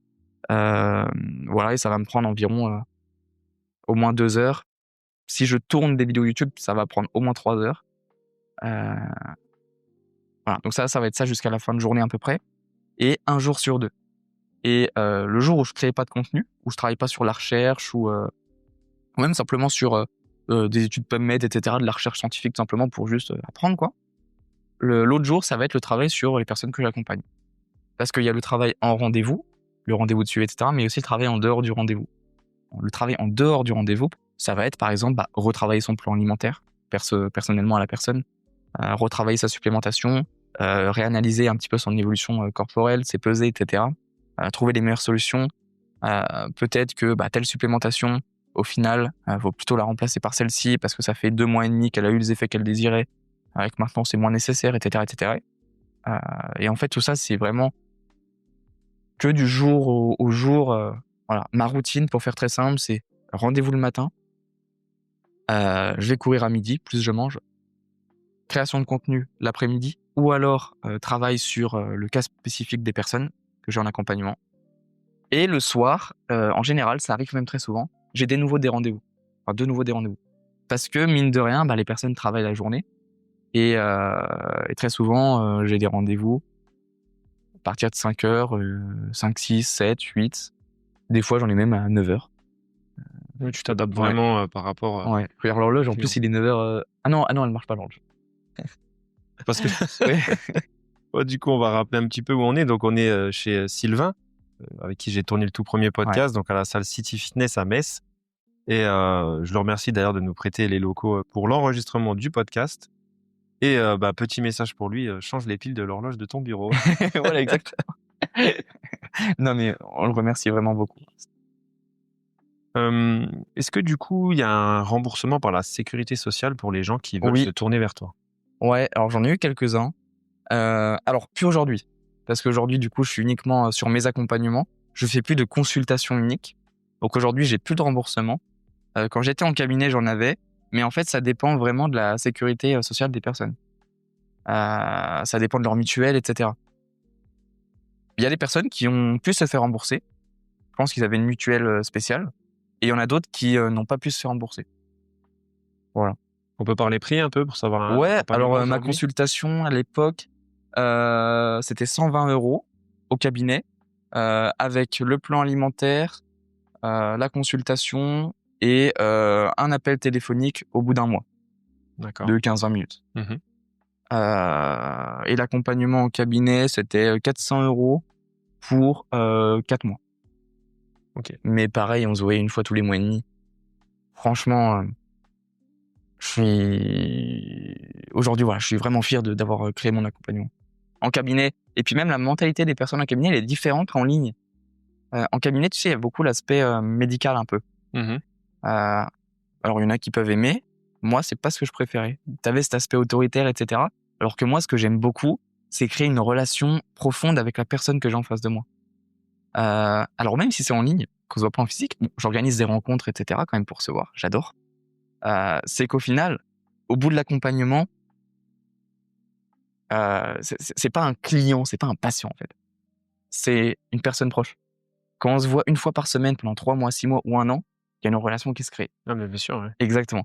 Et aujourd'hui, il n'y a pas un seul client, une seule personne que j'accompagne, qui si je les croise ou s'ils m'appellent ou si ils m'envoient un message, que je réponds pas. Et jamais de la vie. Moi, ce que j'adore, c'est justement créer une vraie relation et que la personne soit fière d'elle et surtout que moi, je sois fier des résultats qu'elle a eus. C'est tout. Et en cabinet, il n'y a pas du tout ça. C'est trop professionnel presque. Oui, c'est trop formel. Ouais, C'est bien ça, c'est sûr. ça. Et voilà. Et ce que j'aime beaucoup, c'est en fait l'autonomie qu'on a. Et en fait, moi, ce que j'adore dans l'accompagnement que j'ai créé, c'est que j'ai l'impression d'avoir créé mon métier. je suis sorti un peu des cases. Je me suis dit, non, en cabinet, ça va pas. Il faut beaucoup plus de suivi. Il faut vraiment qu'il y ait un contact. Il faut que la personne, si elle a un problème, elle puisse me contacter instantanément. Si elle va au restaurant, qu'il y a un imprévu, qu'elle puisse m'envoyer la carte, que je puisse lui dire quoi consommer. Et puis dans la journée type, il y a aussi la réponse au message qui prend du temps. Et tout ça, mais ça change tout. Et quand la personne a atteint son objectif, je suis le plus heureux, honnêtement. Ouais, Et- tu as vraiment fait ça pour optimiser Ouais. l'accompagnement de Ouais. tes clients. Et ça, j'ai commencé à le voir parce qu'au début, j'accompagnais de cette façon-là mes personnes proches, la famille, etc., même des amis. Et eux, ils se permettaient de faire ça, de m'envoyer des messages, de m'appeler tiens Théo, je vais au restaurant ce soir, il y a ça, je mange quoi? Et du coup, je lui disais écoute, prends ça, l'entrée, le plat, pas de dessert. Et le plat, demande au serveur si tu peux avoir 2 portions de légumes, etc., plutôt que de prendre la portion de frites, par exemple. C'est un cas très très classique, c'est un exemple. Mais il m'appelait comme ça. Et ce que j'ai remarqué, c'est qu'en fait, il y avait un réel soutien et ils obtenaient à chaque fois leurs résultats, alors qu'un patient en cabinet, pas toujours. Je commençais à me poser des questions, etc. Et à un moment donné, je me suis dit, écoute, crée mon accompagnement. De toute façon, je suis encore en cabinet. Je vois comment ça fonctionne, si les gens adhèrent ou pas. Et ça a commencé à adhérer un petit peu, etc. Au début, j'avais pas beaucoup de monde en ligne, forcément. Tu te lances. Oui, au début. Et puis voilà. Et puis après, il y a beaucoup de recommandations qui a commencé à se faire, alors qu'en cabinet, beaucoup moins. Et c'est normal. Les gens n'ont pas de résultat. Ou pas autant que ce qu'ils souhaitent. J'en ai vu quelques-unes quand même en cabinet, mais pas autant que ce que j'imaginais et ce qu'on me disait à chaque fois. Alors qu'en ligne, en fait, c'est venu beaucoup plus naturellement. Parce que les personnes étaient beaucoup plus impliquées. Et puis, il y a quand même l'aspect de se dire, et ça, on me le dit souvent, alors moi, honnêtement, je m'en fiche, mais il y a l'aspect, ces personnes doivent rendre des comptes. Et ça, en fait, beaucoup de personnes me le disent. Ouais, mais en fait, si je veux perdre du poids, c'est aussi pour te montrer à toi que, je veux pas te décevoir, toi. L'aspect coach, je pense que tu connais un peu. Mhm. Et je me dis, ah ouais, mais moi, je t'accompagne, je sais qu'on va avoir les résultats. Moi, je donne le max, etc. On y va ensemble, pas de pression, je sais que tu vas les avoir. On va trouver les solutions ensemble. Et elle me dit, et encore une récemment, ouais, mais je veux vraiment pas te décevoir. Mais tu ne me déçois absolument pas, honnêtement. Oui, après, si, comme tu dis, tu peux toujours modifier le plan. C'est Si au lieu que ça prenne 6 mois, ça peut en prendre 8 ou 9, mais C'est ça, elle exactement. y arrivera dans tous C'est les ce cas. que je dis toujours. Et la question de timing, de temps, dans mon accompagnement, c'est pour ça aussi que j'aime beaucoup plus l'accompagnement. J'ai créé une garantie en plus, qui est que tant qu'on n'atteint pas l'objectif, on continue l'accompagnement. Donc ça garantit encore plus ses résultats. Même si on a pris l'accompagnement de 3 mois, par exemple, on démarre pour 3 mois ensemble. Si au bout de 3 mois, il te reste 1, 2, 3 kilos à perdre, on continue. C'est pas grave. Moi, ce que je souhaite, c'est qu'à la fin, tu sois fier de toi. Le plus important. Et voilà, et c'est que de la passion. Et derrière, je sais même plus pourquoi je dis ça. Ah oui, la question de timing. Beaucoup de personnes ont peur du timing. Et je vais dire, si je me permets de déborder un petit peu, mais c'est tellement important. Je vais simplement dire que, par exemple, quand tu fais un écart, beaucoup de personnes ont très peur des écarts alimentaires, etc., en perte de poids, en perte de graisse. Ce que je dis toujours, c'est que la seule chose qui se passe lorsqu'on fait un écart alimentaire, qu'on fait une sortie sociale imprévue, qu'on va au restaurant, ou qu'on mange une pizza, peu importe, c'est qu'on retarde de quelques jours seulement l'atteinte du poids cible. Et pour comprendre ça, il faut comprendre un peu comment fonctionne une perte de graisse. Il faut avoir un certain nombre de déficits caloriques, etc. Pour perdre 1 kg de graisse, on doit avoir un déficit calorique de 7700 calories. Mais peu importe le temps qu'on met pour les atteindre. Si on a un déficit de 7700 calories sur un mois, on va perdre 1 kg de graisse en un mois. Si c'est 7700 de déficit, on les a sur 7 jours, on va perdre 1 kg de graisse en 7 jours. Mais forcément, ça demande beaucoup plus de contraintes au niveau alimentaire. Bien sûr. Donc le but, c'est de trouver la vitesse la plus adaptée à la personne, etc. Donc imaginons que cette personne souhaite perdre 1 kg de graisse par semaine. Elle met en place son déficit calorique quotidien, donc à 1100 calories par jour, x 7, ça fait 7700 de déficit. Je parle vraiment bien de déficit et pas d'apport calorique. Qu'on confonde pas, ça veut pas dire qu'un déficit de 1100, tu manges 1100 calories par jour. C'est-à-dire si tu as une dépense énergétique à, je sais n'importe quoi, 3000 calories par jour, tu vas manger environ 1900 calories par jour. Voilà. Donc 1100 calories de déficit par jour pendant 7 jours, soit une semaine, pour perdre 1 kg de graisse. Malheureusement, le vendredi soir et le dimanche midi, tu as fait 2 écarts. Et les 2 écarts t'ont permis d'annuler le déficit complètement. Tu es revenu à maintenance calorique. Au final, au bout des 7 jours, tu as donc 5500 calories de déficit et non 7007. Mais si du coup, le lundi et le mardi suivant, tu reprends ton plan alimentaire avec le déficit de 1100 calories par jour, que tu élimines un petit peu la rétention d'eau, le stockage de glycogène qui est revenu avec l'écart, les 2 écarts que j'ai donnés dans l'exemple, et les 7700 calories de déficit, tu les auras non pas le dimanche soir, mais le mardi soir ou le mercredi matin, avec les 2 écarts. Et au final, au lieu d'avoir perdu 1 kilo en 7 jours, tu les auras perdus en 9 ou 10 jours. Donc, à chaque fois, je pose la question à la personne, est-ce que c'est vraiment dérangeant pour toi? Est-ce que tu préfères avoir le poids cible le mercredi plutôt que le dimanche, mais te permettre d'aller peut-être à la sortie, le restaurant entre amis qui est très important pour toi, etc. Ou alors tu préfères vraiment dimanche ou lundi matin avoir ton poids cible parce que c'est plus important pour toi. Ah non, je l'ai mercredi ou mardi ou mercredi, c'est pas grave. Et je préfère vraiment aller au resto, c'est l'anniversaire de mon frère, c'est important, etc. Et on y va. Et tant mieux. Et il faut profiter à fond. Oui, des fois, tu te dis, C'est ça, tu as attendu 10 ans, entre guillemets, pour avoir le poids de tes rêves. c'est ça. Tu plus à quelques jours près. Voilà. Mais Après, pas il du faut tout. quand même rester carré, Bien sûr. pas avoir des écarts toutes les semaines Bien non plus, sûr. mais Mais ça, c'est valable uniquement sur suivi. Quand on est tout seul, on y arrive souvent, pas souvent. Et quand on part sur un déficit agressif, parce que là, je parle de 1100 calories par jour de déficit, c'est quand même beaucoup, hein. Faut être suivi pour faire ça. Si tu as un déficit calorique classique de 300, 500, tu peux pas te permettre de faire des écarts, sinon tu annules tout. Et c'est ça le problème des déficits classiques qu'on parle tout le temps. Donc ta perte de graisse agressive rapide, c'est pour moi une des meilleures solutions, même quand on veut perdre normalement. Parce que du coup, grâce aux écarts, on perd un peu plus lentement certes, mais on perd quand même. Enfin, avec les écarts. Donc pour moi, c'est important vraiment de mettre en place un beau déficit bien construit, favoriser la perte de graisse, maintenir les capacités immunitaires, la masse musculaire, c'est hyper important. et puis après, quand on revient, Voilà. comme on disait tout à l'heure, finalement, c'est juste des petites habitudes à changer. C'est ça. Des fois, il suffit de rien, hein. Tu manges de la C'est ça. crème 15%, tu vas passer sur de 0, la 10 ou de la c'est ça. 4. Tu prends du fromage blanc 7%, tu passes à du 0, C'est etc. ça. Et c'est tout des petits trucs. Même une amie, je lui disais simplement, elle aime bien boire des whisky coca. Bon, l'abus d'alcool Ouais. est dangereux pour la santé, on le rappelle quand même. Mais je dis pas juste à des whisky coca 0, en fait. J'ai rien que déjà ça, sur 3 verres, tu gagnes 400, 500 calories. C'est ça. énorme. C'est énorme, c'est Tu monstrueux. peux quand même continuer à kiffer sans être frustré finalement. Et puis tu continues à perdre, tout simplement. Hein. C'est ça. Complètement. T'as entièrement raison. Quelle est un peu l'idée reçue que tu entends encore un peu trop souvent sur la nutrition? Alors, sur l'alimentation en général, sur la perte de graisse ou le sport, ou vraiment ce que moi j'entends le plus? Tout. Ok. Ce que j'entends le plus, pour moi, c'est impossible de perdre du poids. Ça, je l'entends. Ouais, si, c'est ce que j'entends le plus. Pour moi, c'est pas possible de perdre du poids. J'ai plus 20 ans, voilà. J'ai plus 20 ans, je peux plus perdre du poids. Un truc classique, Voilà. j'ai plus 20 ans. Ou alors, mais j'ai plus 20 ans, c'est plus difficile de perdre du poids. Oui, il y a des facteurs physiologiques qui sont mis en place à 40, 50 ans chez l'homme, à plus de 50 ans chez la femme avec la ménopause. Il y a l'andropause chez l'homme, que beaucoup de personnes ne savent pas. C'est un peu le même phénomène que la ménopause, mais pour l'homme, et qui arrive plus tôt. En fait, l'andropause, c'est juste une diminution de la testo à partir de 40 ans chez l'homme, de la testostérone. Et ce qu'il faut savoir, c'est qu'à partir de 35 ans chez l'homme, la testostérone, donc la production de testostérone, diminue d'environ 0,5% par an. Sur le papier, on peut se dire, c'est bon, c'est normal, c'est pas grave. Ouais, mais non. Si tu diminues ta testo de 0,5% par an, c'est un effet cumulé.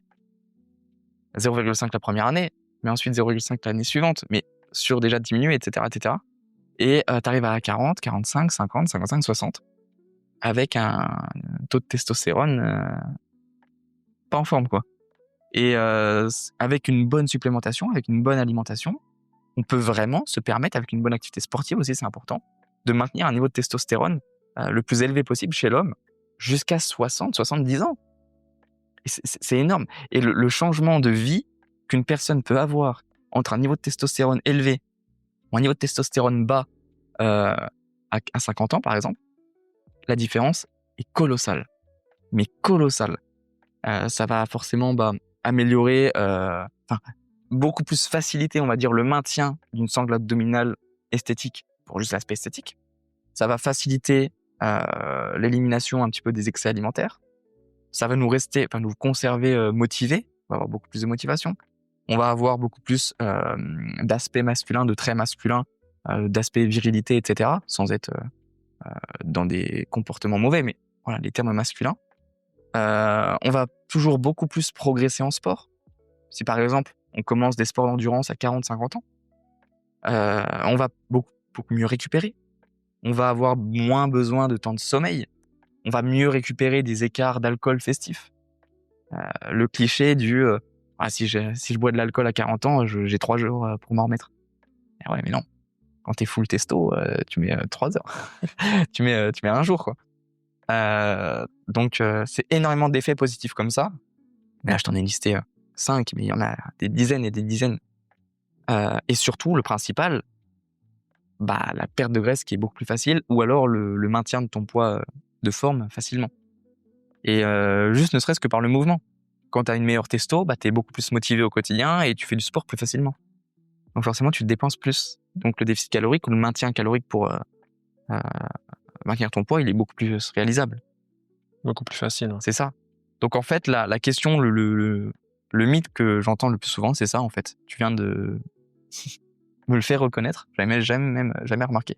C'est j'ai plus 20 ans, j'arrive plus à perdre du poids ou c'est plus difficile pour moi. Non. C'est juste que tu mets pas les bonnes méthodes en place. Oui, les méthodes sont différentes de celles que tu pouvais mettre en place à 20 ans. Avec les bonnes méthodes, tu perdras forcément du poids.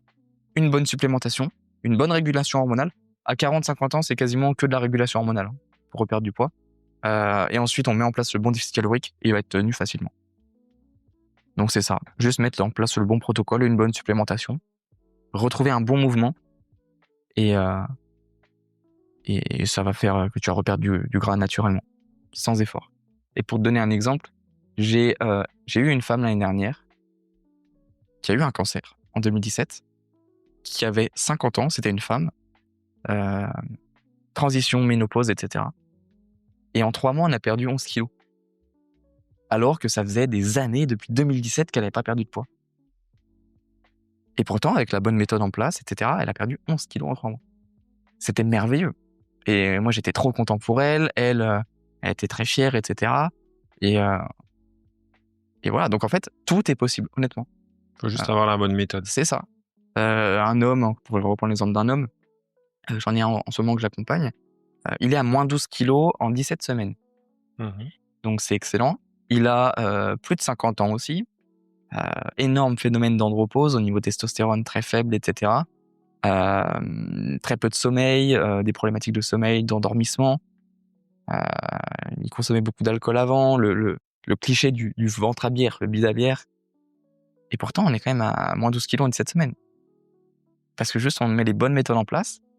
Et si, c'est ce que je dis toujours à ces personnes, si tu as été capable de tenir une perte de graisse sur 12 semaines, 12 semaines, c'est 17 semaines, pardon, c'est quand même énorme. Si tu tiens 17 semaines, c'est quand même que la méthode te convient. Sinon, tu aurais tenu 2 semaines max. Et donc, normalement, ça devrait te rassurer sur le fait de tenir ton poids de façon naturelle. Et encore une fois, quand on est en perte de graisse, on n'est pas en maintien. C'est-à-dire qu'on doit créer un déficit calorique pour perdre du poids. Et pour aller chercher un maintien de poids, on doit être à maintenance calorique. Donc, on va remanger plus. Donc, tu vas pas avoir le même plan alimentaire en perte de graisse qu'en maintien. Tu vas remanger plus, tu vas avoir une plus grande variété alimentaire, tu vas pouvoir t'autoriser un peu plus de sorties, etc. Oui, c'est vrai. Donc, là, pourquoi je dis ça ? Et le plus dur, c'est vers la descente de ton poids de forme. Ça. Une fois que tu y es, c'est ça. C'est ça. Un quotidien plus facile. C'est la perte de graisse que tu mets en place, etc., qui va te demander un peu plus de motivation, d'énergie, etc., de discipline alimentaire. Et une fois que tu seras en maintien, on va augmenter tes cales, on va augmenter tes apports énergétiques. Tu seras beaucoup plus en forme aussi parce que tu vas avoir plus de glucides, plus de carburant, on va dire, de glycogène, etc. Et ça va être beaucoup plus facile. Donc en fait, le maintien va être encore plus facile que ce que tu fais là en perte de graisse. Donc si tu es capable là pendant 17 semaines de perdre de la graisse, tu vas être capable pendant 20 semaines de maintenir un poids. Et le reste de ta vie. Et le reste de ta vie. Compris, ouais. Et au pire du pire, si tu as repris 2, 3, 4, 5 kilos, et pendant 2, 3, 4 semaines, tu repars sur une perte de graisse et il n'y a pas de mal. Pas du tout. Si pour tenir un poids de forme annuel, par exemple, tu as besoin par an de 5 semaines de perte de graisse et 47 semaines de maintien, pour atteindre 52 semaines, soit une année, bah oui, il y a pas de mal. Oui, la vie, c'est un éternel C'est ça, ajustement, en fait, tout c'est ça. simplement. Et peut-être que tu vas avoir plus de sorties pour le travail parce que tu as des restaurants importants avec des clients, peu importe. Ou alors peut-être que c'était le voyage de noces, etc. avec ta femme. Tu es parti 1 mois et demi, je sais pas où, aux États-Unis, peu importe, et tu as beaucoup plus mangé, et que tu es rentré et tu as pris 6 kilos. Est-ce que c'est grave? Non. Tu repars sur quelques semaines de perte de graisse et t'es ça reperdu. Mais tu as profité d'un mois et demi à fond. Et t'as pas stressé, tu t'as pas culpabilisé, etc. En fait, la plupart des personnes, ce qui leur pose problème, elles se mettent beaucoup trop de pression sur l'alimentaire. Donc, beaucoup trop de pression sur qu'est-ce que je dois manger? Est-ce que c'est bien? Est-ce que c'est pas bien? Comment je dois m'alimenter? Est-ce que je dois faire du sport? Quel sport? Combien de temps? Est-ce que c'est pas trop? Est-ce que c'est pas assez? Est-ce que c'est le bon sport? Est-ce que je dors bien? Est-ce que je prends tel complément alimentaire? C'est bien. Je l'ai acheté en pharmacie, mais je l'ai pas acheté sur Internet. Est-ce que c'est mieux sur Internet? C'est un mélange d'incompréhension énorme qui fait qu'elles n'arrivent pas à atteindre leur objectif et elles se mettent une pression folle.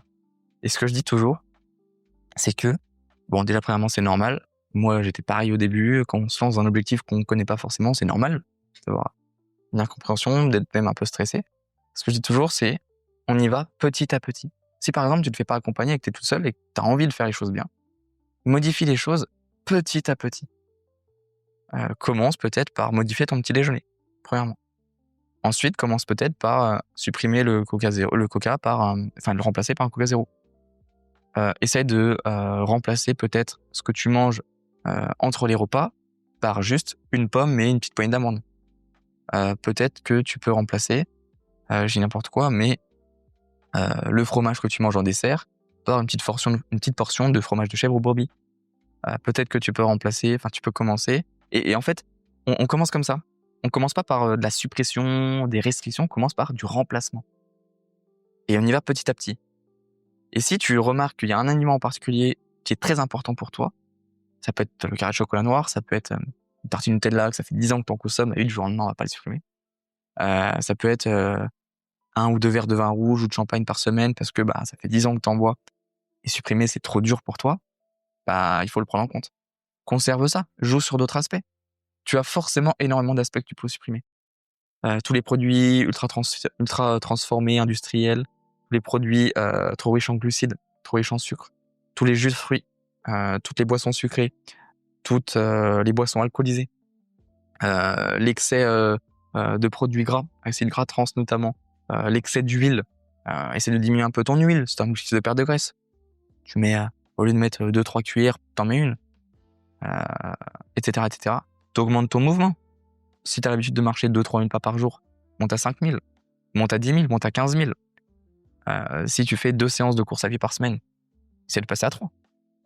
Si tu fais 2 séances de muscu, mais que t'aimes pas, change de sport. Un truc qui te permet d'être motivé tout le temps, de prendre du plaisir et d'être sportif plus régulièrement ou sportif. Si t'aimes bien le tennis et que t'aimes pas la muscu, mais que tu fais de la muscu parce qu'on t'a dit il faut faire de la muscu pour perdre du poids, et va faire du tennis. Ce qui compte, c'est ta dépense énergétique et juste ton plaisir, en fait, déjà, premièrement. C'est le plus important. Donc voilà, en fait, y aller progressivement, mettre en place des choses simples, mais qui sont très efficaces, dormir un peu plus. Le sommeil sur la perte de graisse, c'est très très important, mais de façon indirecte, par exemple. Si on a un manque de sommeil, par exemple, on va avoir une faiblesse émotionnelle qui peut nous amener, par exemple, à des craquages alimentaires et donc à augmenter notre apport calorique. On va avoir une dérégulation au niveau de la leptine et de la ghreline, hormone de faim et de satiété. On va avoir forcément des dérégulations au niveau de notre satiété en fin de repas, notre sensation de faim dans l'après-midi, par exemple, ou 1 heure après le repas. On va avoir envie de manger un peu tout le temps, etc. Et ce qui, au final, va augmenter notre apport calorique. Donc, soit bloquer la perte de graisse, soit nous faire même prendre du poids, etc. Et donc, en ayant un bon sommeil, je donne juste l'exemple du sommeil, peut-être que tu vas supprimer 400 calories de grignotage. Ce qui est énorme, Et sur une journée complète. Ce qui est énorme. Mais encore que 400 calories de grignotage, honnêtement, pour les personnes qui grignotent beaucoup, c'est pas énorme. Ça peut représenter 80 grammes d'amandes. Justement, quand tu parlais d'amandes, ça m'a fait repenser à un collègue de taf à moi. Et en fait, la nuit, il venait avec son paquet d'amandes, mais un bon paquet, tu vois. Et puis il les mangeait une par une, tranquille. Et puis il me dit, t'as vu, je fais attention, je mange des amandes. Mais ça dépend son objectif.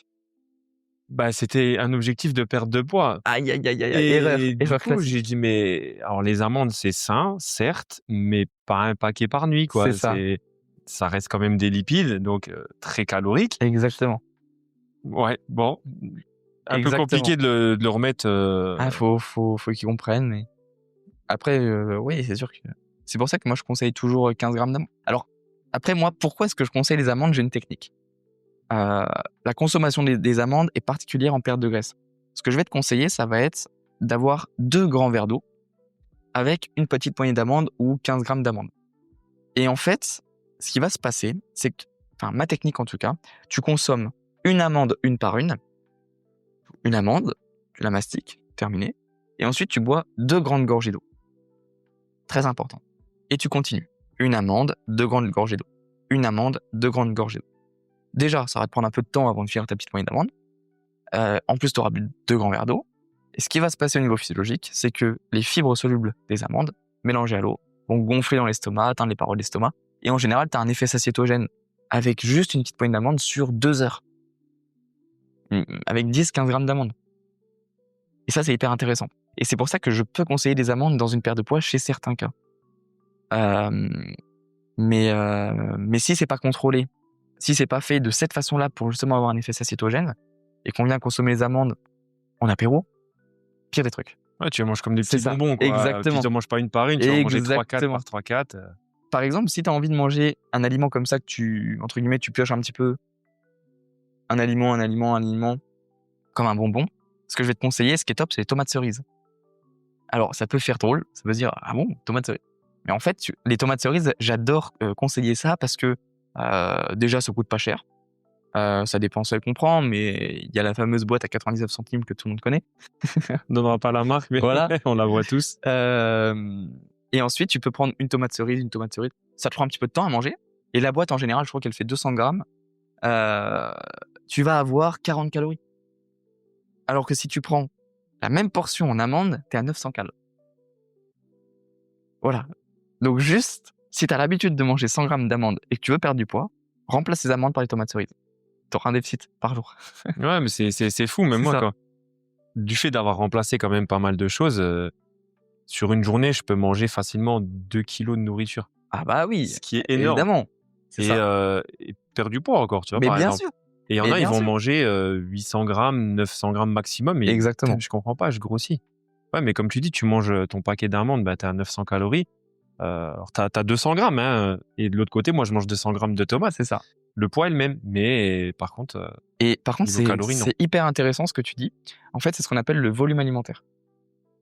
Et le volume alimentaire, pour moi, c'est l'une des clés qui va te permettre de tenir une perte de graisse. Le volume alimentaire, pour ceux qui savent pas ce que c'est simplement le volume global que tu as dans l'assiette. Alors toi, tu dis le poids, mais c'est ça. C'est le volume global que tu as dans l'assiette pour une très faible densité énergétique, donc pour très peu de calories. Et l'exemple que je donne très souvent, si tu veux le repas le moins calorique possible, mais pour avoir un rassasiement total, tu peux prendre 200 grammes de filet de poulet, environ 220 calories avec, ça dépend de ton filet de poulet, on va dire 35 grammes de prot. À côté de ça, tu prends 200 grammes de carottes râpées, c'est énorme. Et gras. 200 grammes de carottes râpées avec vinaigre balsamique, un petit peu de sel. T'as pas d'huile. 200 grammes de carottes râpées, 80 calories. Plus les 220 du filet de poulet, on est à 300 pour l'instant. Ensuite, tu peux ajouter, si vraiment tu as besoin de féculents, tu peux ajouter un peu de pommes de terre. C'est un apport calorique assez faible pour peu de glucides, mais le volume alimentaire est vraiment intéressant. Et si tu le fais, tu cuisines bien, etc., ça peut être très bon. Mais si vraiment tu veux économiser encore plus, passe sur du konjac. Le konjac, c'est une plante, tout simplement, mais qui a 0 calories. Et l'énorme particularité du konjac, c'est que c'est en forme de pâte. Donc c'est comme si tu mangeais des pâtes. Donc soit des spaghettis, ou ça peut être des penne, des penne de konjac, peu importe. Et tu as vraiment l'impression de manger des pâtes, mais tu as 0 calories dedans. Et tu peux rajouter, si tu veux, un petit coulis de sauce tomate dessus. 50-60 grammes, ça va t'apporter 10-15 calories. C'est vraiment négligeable. Et si vraiment tu veux avoir ce petit goût de pâte, t'ajoutes environ, 10-15 grammes de parmesan. Le petit plaisir qu'il faut jamais oublier. 10-15 grammes de parmesan, pas négligeable, mais on pourrait presque le négliger. Ça va t'apporter quoi? Peut-être 50 cales, 40-50 cales. Un peu de protéines aussi. Un peu de protéines, ouais, c'est toujours ça de prix. Voilà. Total du repas, 350 calories. Volume alimentaire, tu manges même pas la moitié. Tellement c'est énorme. Sauf si vraiment t'as faim. Donc en fait, c'est sur ce genre d'astuces qu'on va vraiment jouer pour maximiser les effets en perte de graisse, maximiser les apports en protéines, maximiser le volume alimentaire, la satiété, le rassasiement, tout en créant et en maintenant le déficit calorique. Et quand ça c'est bien construit, on inclut des aliments plaisir de temps en temps. Là, je viens de te parler du parmesan. Ça peut être n'importe quoi d'autre. Ça peut être peut-être le week-end 1 ou 2 verres de vin, peu importe. Ton déficit il va être maintenu quoi qu'il arrive et tu vas perdre du poids. Naturellement avec les aliments que t'aimes, sans jamais avoir faim, etc. Et pour l'instant, j'ai jamais eu une personne qui m'a dit ouais Théo, j'ai faim la journée quoi. Et c'est vrai, parce qu'en fait on vient privilégier des crudités plutôt que des crudités. On va prendre des protéines maigres qui sont rassasiantes, riches en protéines, effet satiétogène important. On prend des aliments, une pomme en dessert par exemple, plein d'astuces comme ça. Ouais, puis en plus tu le vois quand tu vas prendre par exemple maintenant les fameux plats tout préparés, là, un peu style tupperware, je dis toujours Ouais. que tu dois percer avec ton couteau ou ta fourchette avant de mettre au micro-ondes. Ouais. T'es à 220, 250 grammes maximum le repas. C'est rien du tout, au fait. Rien. Et moi j'ai envie de dire, moi il faudrait que j'en mange 2 par exemple, tu vois. Même 3. Hein. Parce que c'est ouais. rien et du coup ça favorise, je pense, les craquages de fou. Et bien sûr. Alors que, je sais pas, de mes tupperwares, ça fait 800 grammes. Moi, je pars au taf, toujours, j'ai 3 tupperwares dans mon sac. Mais bien Les gens, sûr. ils disent, mais t'as pris pour la semaine? Je dis non, j'ai juste pris pour le matin et je bosse de 6h à 14h. Ouais, c'est ça. Mais dedans, j'ai mon petit déj, j'ai ma collation, j'ai mon repas du midi. Et ouais, j'ai presque 1,5 kg de bouffe déjà rien que pour le matin. C'est ça. Mais c'est ce que j'ai besoin. Parce que bon, j'ai faim souvent aussi, donc voilà. Mais il n'y a aucun problème. Volume alimentaire. Et exactement. Et quand on comprend ça, on a compris comment fonctionne une perte de graisse. Hein. Honnêtement, c'est la clé ultime. Voilà, c'est la clé ultime. Après, faut juste trouver les aliments qui te conviennent à toi. Ce qui te correspond à toi, voilà, bien sûr. Ce qui me correspond à moi ne sera pas OK pour le voisin ou le collègue, etc. En plus, là, on est vraiment à la meilleure des périodes pour maximiser le volume alimentaire avec toutes les crudités qu'on peut consommer, les tomates, le concombre, les poivrons, les carottes, etc. Là, on est vraiment dans la meilleure période. Ouais, crudités à fond l'été et puis les bonnes soupes l'hiver. Hein. Ouais, quoique les soupes, t'as aucun effet satiétogène.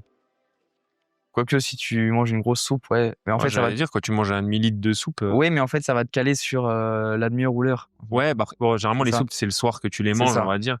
Donc. Et après, la soupe, faut faire attention parce que le cliché de manger une soupe et de perdre du poids, ouais, mais ils sont les apports en protéines. Ah, je mange pas que ça. Hein. Ah oui, ouais. Ça, c'est ma soupe pour le côté légumes. C'est ça. Après, il y a encore les 500 autres grammes de bouffe qui arrivent derrière. Ok.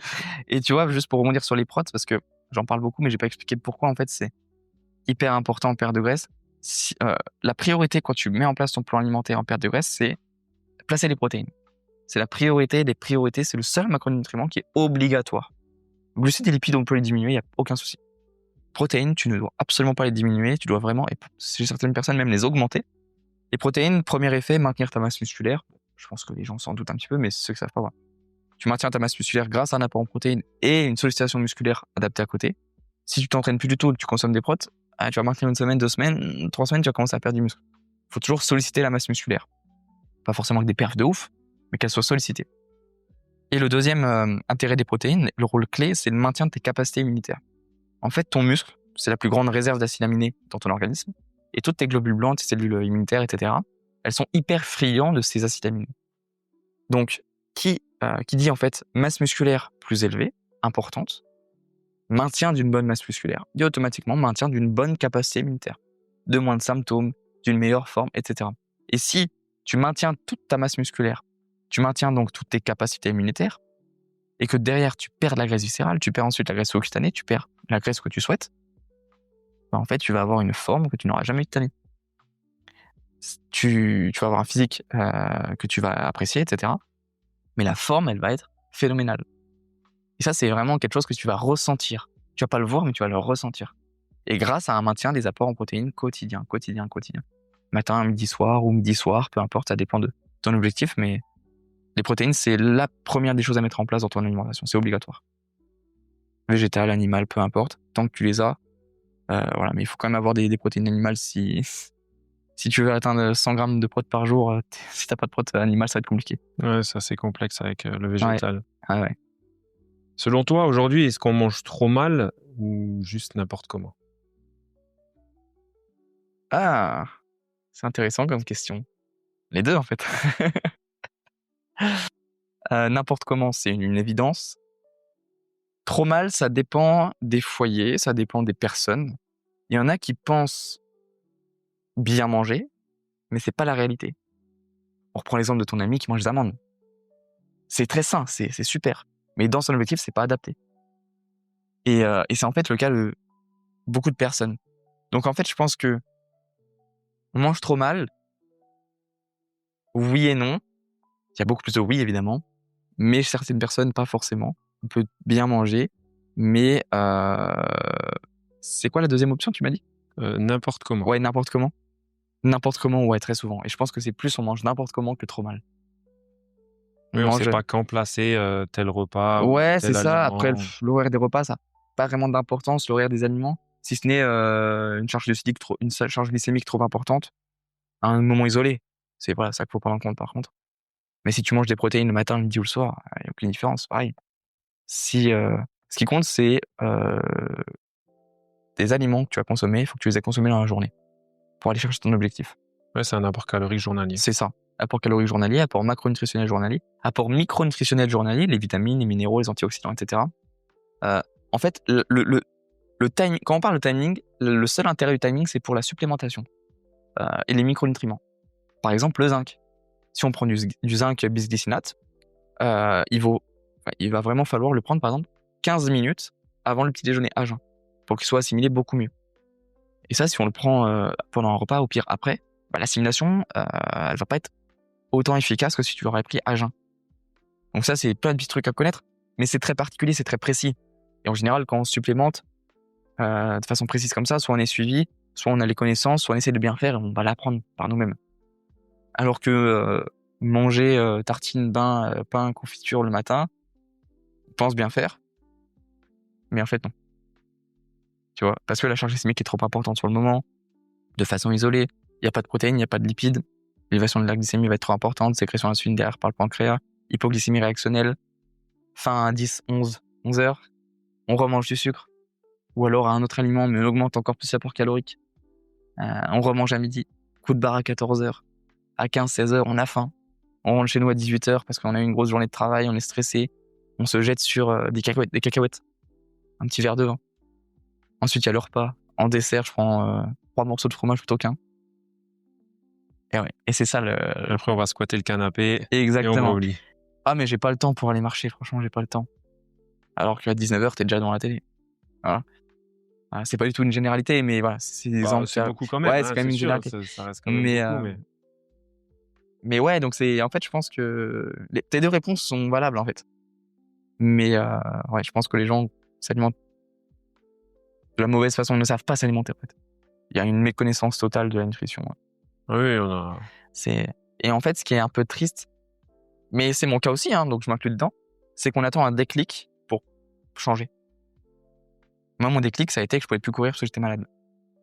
Il y en a pour qui ça va être... là, je peux plus me voir devant le miroir, c'est pas possible. Il y en a pour qui ça va être... ah ouais, j'ai un syndrome du foie gras. Stéatose hépatique. Il y en a pour qui ça va être...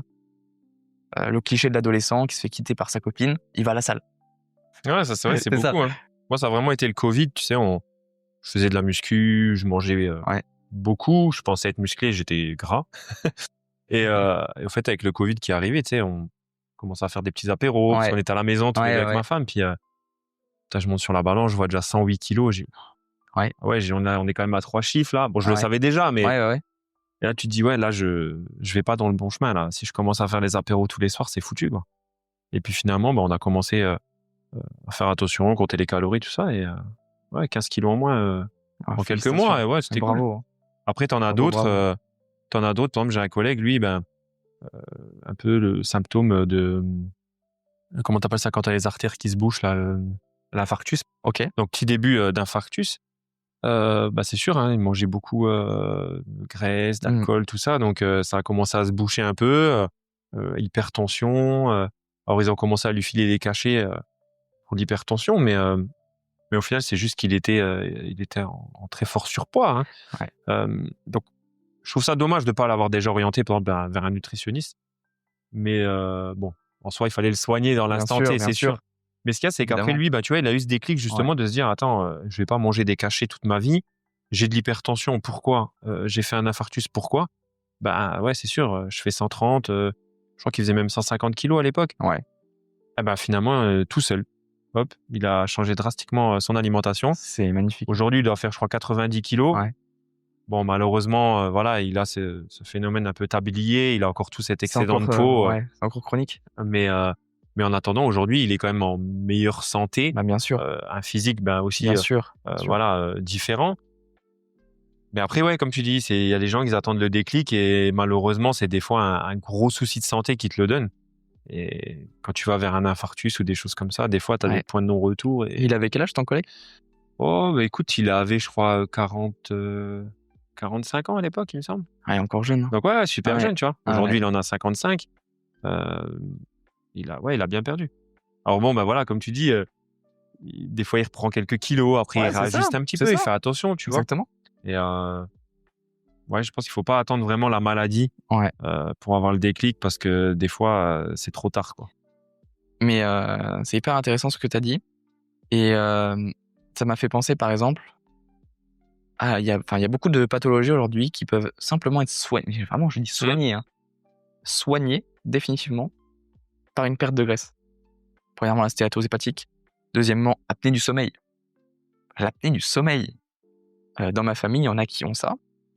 Du coup, il y a l'appareil nocturne, etc. C'est quand même encombrant, etc. Contraignant, ouais. Alors qu'une belle perte de graisse bien faite, tu peux enlever ton appareil. Après, c'est des choix de vie. C'est des personnes en général qui ont eu des habitudes de vie pendant des années, qui sont peut-être pas ouverts tout simplement à écouter des nouvelles habitudes, etc. Et c'est simplement leur choix. Il faut respecter les choix de chacun. Ouais, je pense que c'est assez fermé, parce ouais. que là, je repense à un ami qui m'a dit ça il y a pas longtemps. Et donc, tu sais, je lui demandais, je lui ai dit, t'en es où dans ta perte de poids? Il me dit, pour l'instant, je stagne, mais c'est pas mon souci principal, tu sais. Ouais, c'est ça, ils s'en fichent. J'ai autre chose à gérer. Ouais.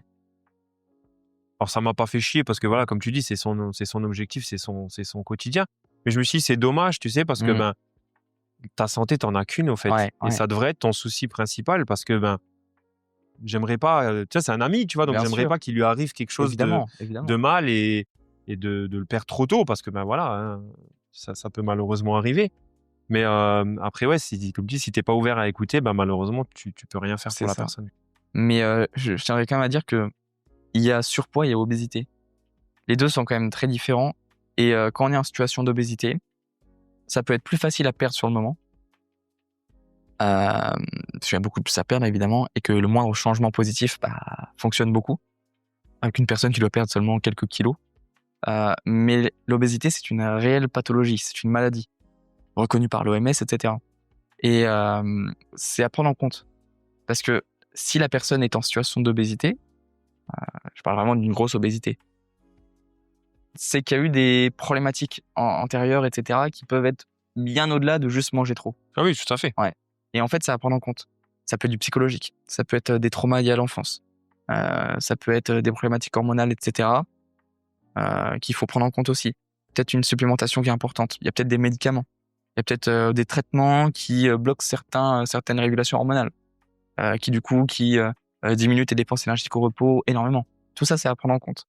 Et une situation d'obésité, ça se prend pas en charge du tout comme une personne qui veut perdre 5, 10, 15 kilos, quoi. Donc, faut vraiment faire gaffe. Mais l'obésité, ça peut être compliqué quand même, hein, pour une personne. Donc, c'est vraiment à prendre en compte. Et une personne qui est obèse et qui a du mal à perdre du poids, il faut pas juste dire « Ouais, mais enlève tes poignets du frigo ». Non, pas du tout. Oui, ça, c'est un peu la phrase un peu conne, on va dire, tout simplement. On pourrait avoir tendance à dire ça dans l'opinion populaire, mais c'est faux. C'est faux. Peut-être qu'elle a des crises d'hyperphagie dues à certaines problématiques, etc. Crise de boulimie. Faut vraiment faire gaffe. Voilà. Mais c'est pas il faut des compétences particulières. Il y a aussi beaucoup de psychologiques, aller voir des psys, etc. Et moi, tu vois, la personne que j'adore accompagner et chez qui je suis sûr qu'elle peut avoir les résultats.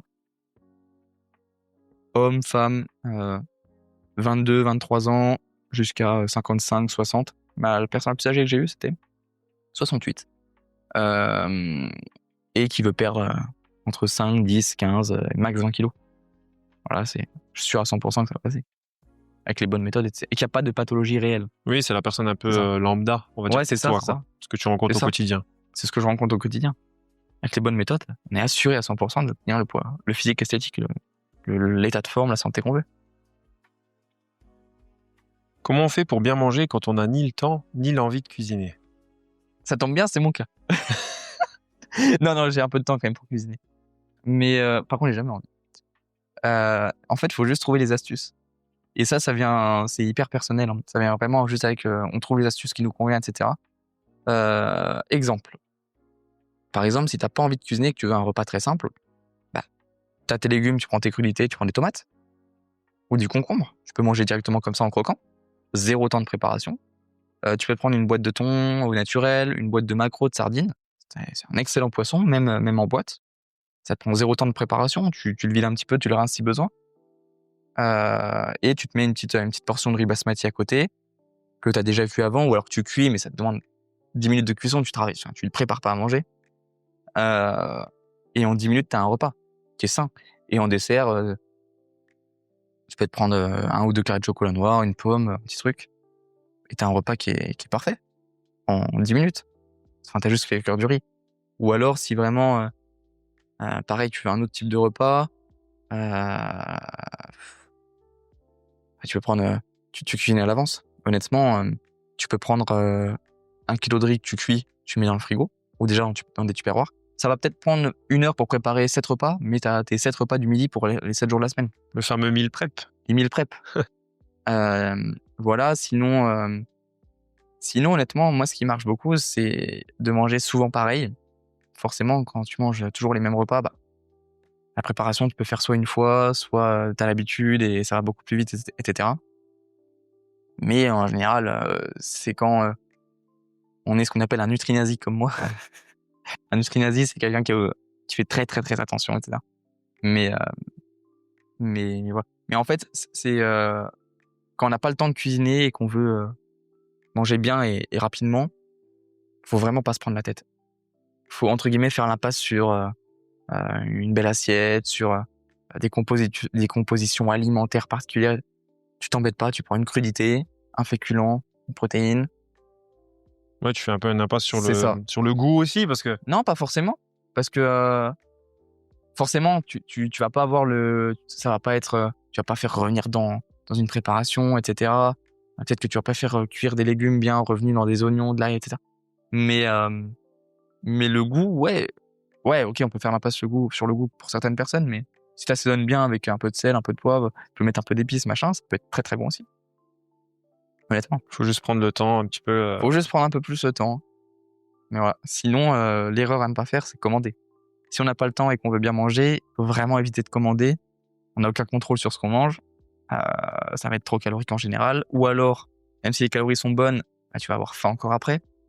Les macronutriments sont pas bons, il va y avoir beaucoup trop de sel. Rétention d'eau derrière, donc tu vas pas avoir l'impression de perdre du poids. Alors, t'en perds un petit peu, donc psychologiquement, au niveau de la motivation, ça peut être un peu compliqué. Oui, c'est un peu la bonne excuse, ça. J'ai pas le temps, alors je commande en vitesse, ou je passe au McDo, ou au snack en rentrant. Exactement. Alors qu'en vrai, oui, si tu t'organises bien, bon, moi, je suis un fan du meal prep. Hein, voilà. moi, je prépare 5-6 tupperwares pour la semaine, pour le boulot. Ça t'évite de manger des cochonneries, tout simplement. Exactement. De dire, tiens, je vais me faire des pâtes avec de la crème et puis du gruyère par-dessus. Ouais. C'est très bon, mais bon, généralement, c'est pas contrôlé. Forcément. Comme tu dis, t'as pas d'apport de protéines dedans. Mais ouais, moi, ça me prend 1h30 max et tu fais 5-6 repas tranquille. Alors oui, je mange la même chose, certes, mais je balance tout dans mon four. C'est ça, tranquille. C'est tranquille. J'assemble tout dans mes tupperwares. Et puis là, par exemple, voilà, quand on aura fini le podcast, je vais rentrer chez moi. Je vais être un peu... borderline. Ouais, borderline, on va dire, pour le travail. Mais c'est pas grave, tout est prêt. Juste à prendre mon tupperware, je le chauffe, ça me prend 1 minute 30 et ça y est, je peux manger. Oui. Donc, 10 minutes, c'est réglé. Alors que c'est sûr, tu vas commencer à composer, cuire le riz, comme tu dis. Tu prends 1 kilo, tu le fais cuire, tu le mets au frigo C'est et ça. c'est prêt, quoi. C'est ça. Tu peux faire pareil pour le poulet. Tu peux mettre le poulet que tu as cuit, les filets de poulet, le filet de dinde, par exemple. Tu en cuis 1 kilo. Tu en as pour 5 jours. Tu en consommes 200 grammes par repas. Pour un repas par jour. Tu mets au frigo après. Pareil pour le riz. Et après, tu as juste à prendre ta crudité et le rajouter dans l'assiette. Un peu de balsamique. C'est parfait. À la limite, pour le riz, tu peux mettre un petit coulis de tomate si t'aimes bien. T'as un super repas. Ouais, le goût, peut-être qu'il est pas aussi bon qu'au restaurant. Mais t'as tes apports macronutritionnels, micronutritionnels aussi. T'as ton plan qui est respecté, ton objectif, tu sais qu'il va être atteint. Et est-ce que sur 5 repas du midi, tu peux faire l'impasse à la limite sur un vrai repas gastronomique? Oui, après, tu Tu vois? kiffes quand tu rentres le soir à la maison. C'est Moi, ma ça. femme, elle me dit toujours, elle me dit, c'est pas terrible ce que t'as fait, hein. Elle me dit, ouais, mais je dis, ça me nourrit. Tu vois, en fait, mais Oui. tupperware, on va dire, pour le boulot, je me dis, ouais, mais ça me nourrit, en fait, tu vois. Et comme tu dis, j'ai On se dit pareil. mes apports caloriques, micro, macro. Ouais, ça me nourrit. Je suis C'est ça. content, en fait. Voilà, Bah oui. c'est le goût, bah, quand je serai avec ma femme à la maison, on se cuisinera un petit truc sympathique et là, je kifferai. Après, le goût, par exemple, regarde, je vais te donner un exemple d'un repas que j'adore et qui est très très bon. Et qui est vraiment efficace en perte de poids, qui te prend 5 minutes à faire. Tu prends une boîte de thon au naturel. Tu prends une boîte d'haricots rouges. Tu la vides, tu rinces les haricots pour enlever l'excès de sel. Tu mets tout dans un tupperware. Ensuite, tu ajoutes 200 grammes de tomates cerises que tu coupes en deux. Tu coupes les tomates cerises en deux. Tu mets dans le tupperware. Tu prends une petite pincée de maïs. Tu mets du maïs, juste en décoration. Voilà. Et ensuite, tu ajoutes vinaigre balsamique. Un peu d'herbe, d'épices si tu as envie. Tu mélanges tout et tu as ton tupperware. Allez, temps de préparation 5 minutes, 6 minutes grand max. Par contre, le goût est excellent. Le mélange thon, haricots rouges, tomates, cerises, moi je trouve ça excellent. Oui, j'allais dire, ça va dépendre des goûts de chacun, du coup. Ça va dépendre des goûts de chacun. Mélanger au vinaigre balsa, c'est énorme. Alors, en fait, mais encore une fois, ça rejoint ce que je te disais précédemment. Il faut trouver les solutions personnelles. Il y en a chez qui ils vont adorer cette salade. Il y en a qui vont préférer vraiment le riz poulet brocoli, classique. Il y en a qui vont préférer vraiment préparer des bons repas, etc.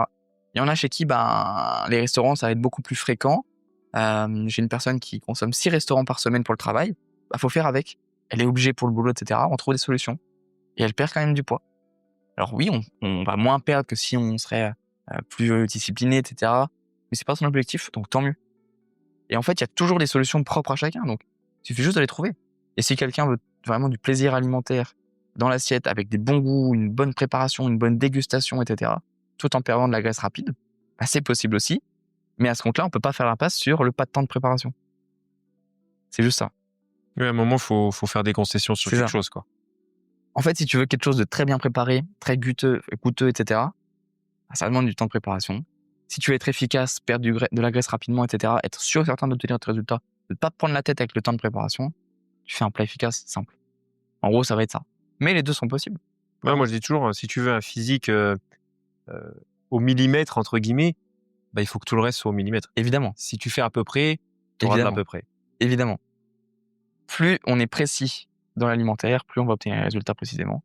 Tiens, j'ai une personne brésilienne que j'accompagne en ce moment. Et c'est la plus petite perte de graisse que j'ai dû effectuer. Elle voulait perdre 6 kilos. Et pourtant, elle avait déjà un pourcentage de masse grasse faible. Je crois qu'elle était à 23 ou au-dessus des 20. Je sais plus combien elle était. Au tout début de l'accompagnement. Elle était déjà assez... elle était pas en surpoids du tout. Par contre, elle faisait beaucoup de sport, de musculation. Et elle avait un objectif vraiment pur esthétique. En 6 semaines, elle avait perdu, il me semble, 3 kilos. Pour elle, ce qui était énorme. Elle n'arrivait jamais à perdre autant. Et elle a du coup été refaire son bilan masse grasse, masse musculaire, masse maigre, etc. Et au bout de 6 semaines, elle avait perdu du coup ses 3 kilos de graisse. Et par contre, sur la masse musculaire, elle avait perdu 100 grammes. Ce qui est dérisoire. Ouais, ce qui est merveilleux en fait. Et en fait, moi, ça m'a fait vraiment plaisir, et à elle aussi. Et ça prouve surtout qu'on est capable de perdre uniquement de la graisse, en maintenant la masse musculaire. Juste en ayant des bons apports en protéines, en conservant et en sollicitant la masse musculaire avec les entraînements.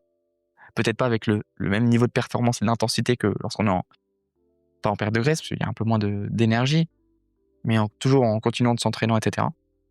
On a une très très belle perte de graisse. Et peu importe ta physiologie, encore une fois, ça c'est vraiment ce qu'il faut retenir de tout le podcast. S'il y a un truc à retenir, la perte de graisse, elle est possible pour toutes et tous, peu importe leur situation, peu importe leur pathologie, peu importe leur physiologie. Avec un C'est ce qu'il y a à un retenir. bon plan adapté, tout Ouais. est possible. Et en comprenant vraiment la personne, ses besoins, ses antécédents, une bonne supplémentation, on analyse un petit peu ces pathologies qui pourraient ralentir la perte de graisse, l'hypothyroïdie surtout. Si on prend ça en compte, c'est bon. Ok, bah écoute, franchement, 5-6 questions, on a fait presque plus d'1 heure et demie de podcast. Ce qu'on va faire, c'est que je vais te poser des petites questions de fin. Ouais, Et à mon avis, on va se retrouver pour un petit épisode 2. avec grand plaisir. On va casser un peu les mythes de la nutrition, Avec grand parce qu'on plaisir. a quand même beaucoup d'idées reçues. Ouais, bien sûr. Et ce serait bien de casser un peu tout ça avec toi. Selon toi, quelle est la meilleure source de protéines? Filet de poulet. La plus pratique, la meilleure. Sinon, la meilleure physiologiquement, c'est l'œuf. Ok. Ouais, une bonne source lipides, protéines. Ouais.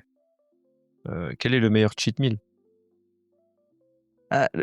Pour moi perso ou en général? Bah, on va dire pour toi perso, et puis en général, on va dire pour se faire quand même plaisir, mais sans trop. Pour moi, le meilleur cheat meal, les pâtes sans gluten Barilla avec une bonne sauce tomate. C'est pas un cheat meal, mais... Ouais, j'allais dire, c'est pas un cheat meal, ça. Enfin, du Non, moins, c'est le tien. Si c'est ce qui te fait kiffer, c'est le principal. en fait, pour moi, les cheat meals, c'est un bon restaurant où je me prends pas la tête. Pour moi, c'est un vrai cheat meal. Peu Je vais au importe ce que tu restaurant, manges, voilà, voilà, c'est avec kiffe le moment. une personne, de la famille, peu importe, un ami, peu importe.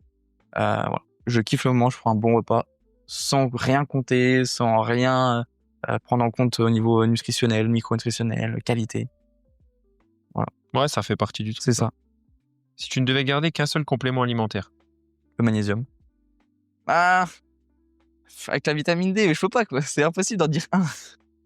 Donc les deux ensemble, on va dire. Ouais. Attention, magnésium bisglycinate, hein, évidemment. Sous la meilleure forme, Ouais, le meilleur qui est assimilable. exactement. Alors, les autres, ça peut causer de la diarrhée, etc. Oui, après, on repartirait dans un débat, donc on va... On se le gardera pour l'épisode 2 alors. Si tu devais donner un seul conseil bien-être qui va au-delà du sport, ce serait quoi? Marcher 10 000 pas par jour minimum. Ouais, c'est important. Ah, c'est la plus grande maladie du siècle, à partir de 2000, hein, le 21e siècle, c'est la sédentarité. Et la meilleure clé pour sortir de la sédentarité, c'est le mouvement. Et quelle est la meilleure activité pour être en mouvement? La marche à pied. La plus simple, la plus accessible, la moins fatigante, la moins énergivore. 10 000 pas par jour, c'est plus simple. Ouais, ça te demande aucun équipement, C'est ça. une petite paire de Et baskets. 10 000 pas par jour, pour quelqu'un qui est sédentaire, rien qu'avec ça, il peut avoir de très beaux résultats, juste en termes de forme, de santé simplement, et même en termes de perte de poids. Une citation, une phrase motivante qui t'inspire. Ouais, j'en ai des millions et des millions, on va dire une. SNNFC que j'adore, je pense que tu connais. Bien sûr. Ne peut prétendre donner de bons conseils celui qui n'applique pas ses conseils. En gros, ça veut dire que tu peux pas donner des conseils si tu les appliques pas toi-même. Je trouve qu'il y a pas de plus vrai. Tu vois, tu as interviewé Mathieu Gandolfi dans ton podcast. Exact. C'est le meilleur exemple. Pourquoi? Quand j'avais 15 ans, du coup, juste avant que je passe cadet en course à pied, je voulais mon entraîneur. Et en fait, les courses auxquelles j'aspirais à partir de 16 ans, quand j'étais en cadet, c'était des trails courts, en course nature, de 10, 15, 16 bornes.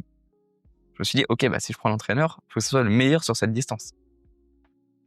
Et dans la région, bah, c'était Mathieu Gandolfi. Et même au niveau national, maintenant, c'est l'un des meilleurs. Du coup, je l'ai contacté, etc. Et puis après, c'est devenu mon entraîneur pendant 5 ans. Et voilà. Et je suis allé vers lui au début. Pourquoi? Et parce que c'était le meilleur. Et après, on a eu une super relation, etc. Mais au début, c'était parce que c'était le meilleur. J'ai été vers le mec auquel, qui m'inspirait, quoi, vraiment. Ouais, tu voulais être le meilleur, du coup, tu t'es tourné vers le meilleur. C'est ça. Et si aujourd'hui, je voudrais devenir faire de la muscu, faire du bodybuilding, etc., bah, j'irais prendre un coach qui m'inspire vraiment. J'irais pas prendre un coach qui m'inspire pas, ou voilà. Après, du coup, si vous voulez un coach, il y a Sylvain Exactement. qui est ici chez City Fitness, qui Exactement. a un physique incroyable et qui est très très bon dans son domaine. Exactement. Que donnerais-tu comme conseil au toi d'il y a 10 ans? Ah ouais, mais Peut-être je suis jeune. moins, mais ouais, je suis voilà, vu jeune. que t'es jeune, conseil, voilà, quand t'avais 15 ans et que tu courais beaucoup, quel conseil pourrais-tu te donner? C'est difficile à dire parce que j'estime que le parcours que j'ai effectué, c'est ce qui m'a permis d'arriver à là aujourd'hui. Et Bah, que, juste ne change rien peut-être. ouais, et tout toutes les choses, on va dire, négatives qui se sont passées ou que j'ai moins bien fait, bah, c'est ce qui m'a permis d'arriver là. Donc c'est assez difficile, mais un conseil, non, honnêtement, ouais, rester comme ça, hein. Ouais, ne change rien, tout va bien aller. Ouais, la passion, c'est ce qui m'a permis d'apprendre, et cetera. Le sport, j'ai beaucoup, beaucoup de fierté sur le sport, même quand j'étais dans une très, très grosse, en fait, je vivais pour la course à pied et en fait, j'ai vécu pour la course à pied et je pense que ça m'a permis, bah, de ne pas avoir, pas de faire de conneries, et cetera, à 17, 18 ans, 20 ans. Quand je vivais à Lyon, parce que j'étais parti vivre 3 ans à Lyon pour mes études et ça peut être tu peux faire des bêtises quand tu as 18 ans, 19 ans et que tu arrives dans une nouvelle ville tout seul dans un appart. Tu te dis: «Vas-y, c'est parti, je fais ce que je veux». Et en fait, moi, j'avais tellement cette obsession pour la course à pied que je dormais à 21h, je sortais pas, je continuais mon alimentation propre. Il y avait pas d'alcool évidemment et tout ça. Et c'est ce qui m'a permis, à mon avis, de passer de très, très belles années. Et puis la dernière année à Lyon, je commençais un peu moins à être hyper discipliné dans la course à pied et j'ai vraiment profité avec des amis, on est sortis un peu plus, et cetera. Donc j'ai quand même vécu la vie étudiante, ce qu'on peut estimer. Mais en fait, je pense que le meilleur conseil, ça aurait été de reste toi-même. Reste toi-même, ouais, ça c'est meilleur. Reste toi-même, ne change surtout pas pour les autres. Reste Ouais. authentique. Ouais, exactement. Où te vois-tu dans 10 ans?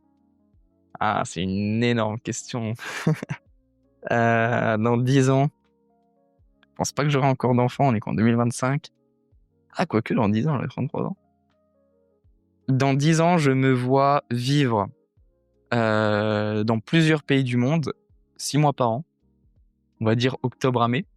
On va dire un an ici, un an là. Et avoir une maison dans le sud de la France. Une belle maison avec piscine, et cetera.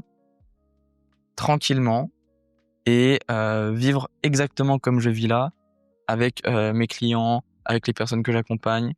Encore une fois, uniquement dans l'objectif d'aider les personnes. Et sauf que je serai encore meilleur. J'aurai encore beaucoup plus d'expérience, j'aurai encore beaucoup plus de connaissances encore.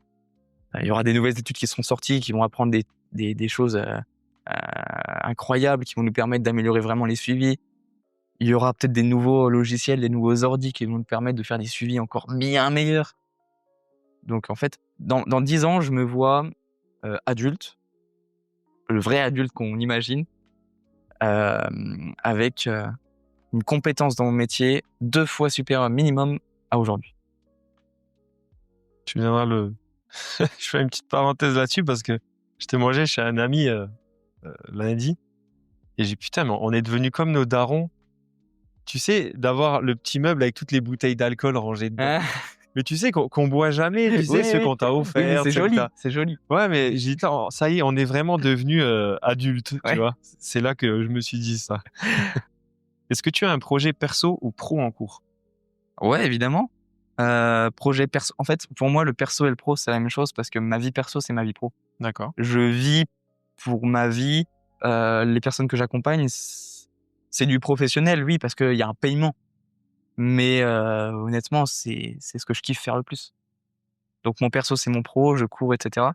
Et mon ambition perso, mon projet pro actuel, c'est de déménager de la France, partir à Dubaï pour fin d'année et ensuite vivre un petit peu là-bas quelques mois, revenir en France et ensuite voyager dans tout le monde. Ça peut être les US que j'ai jamais fait, qui m'intéressent énormément. Ça peut être un peu tous les pays du monde, la Thaïlande, et cetera, que j'ai jamais visité non plus. Et ouais, c'est un peu ça le projet pro, juste délocaliser mon activité, rester en ligne. Tu verras, sur Dubaï, en plus, tu pourras peut-être conseiller à tes clients de commander. Parce que là-bas, ce qui est bien, c'est que quand tu commandes, tu as tout qui est écrit sur les boîtes. Calories, Ouais, c'est glucides, incroyable. lipides. C'est vraiment incroyable. J'y Et suis allé ça, en c'est une décembre. avancée, mais Et en fait, à Dubaï, alors beaucoup de gens ont des énormes préjugés dessus, mais pourtant, en termes de santé, c'est incomparable par rapport à la France. Il y a des hôpitaux publics gratuits à Dubaï. Personne ne le sait. La nourriture, tu peux vraiment avoir des aliments sains. Dès que tu rentres dans un magasin, une sorte de supermarché, un petit truc comme ça, tu vas avoir des étalages, mais énormes de fruits et légumes.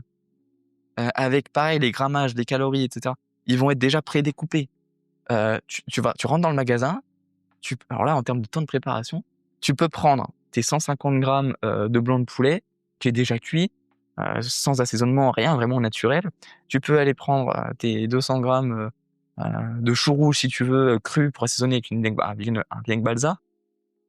Tu peux prendre ce que tu veux. Et c'est vrai que la nourriture à Dubaï, je trouve qu'elle est beaucoup plus facile qu'en France. Et en plus, tu peux commander très facilement, mais de bons aliments, alors qu'en France, c'est pas possible. Uber Eats en France, c'est que des fast-food, Exact. Ouais. tu vois. Alors qu'à Dubaï, c'est pas Uber Eats, c'est Carême ou Karim, je sais plus comment on dit. Ouais, moi je lui disais Karim, ouais. Ouais, c'est ça. Mais, ouais. Tu peux commander tes 3 bananes pour la journée. Tu peux commander ton filet. Magnifique. Ouais, c'est Et le mec génial arrive en 15 là-bas. minutes chez toi. C'est vraiment génial. Et la dernière question, est-ce que tu as une recommandation de personne pour un futur podcast? Ah, hyper intéressant. J'en aurais énormément. Est-ce que tu veux que ça soit dans la région? Peu importe, hein, ça peut être loin, ça peut être présentiel, c'est toujours cool, c'est sûr, mais en visio, c'est bien aussi. T'as eu quoi déjà comme participant en termes d'activité? J'ai tout, j'ai eu du nageur, j'ai eu du coach sportif, Ok. j'ai eu toi, nutritionniste du coup, de la boxe.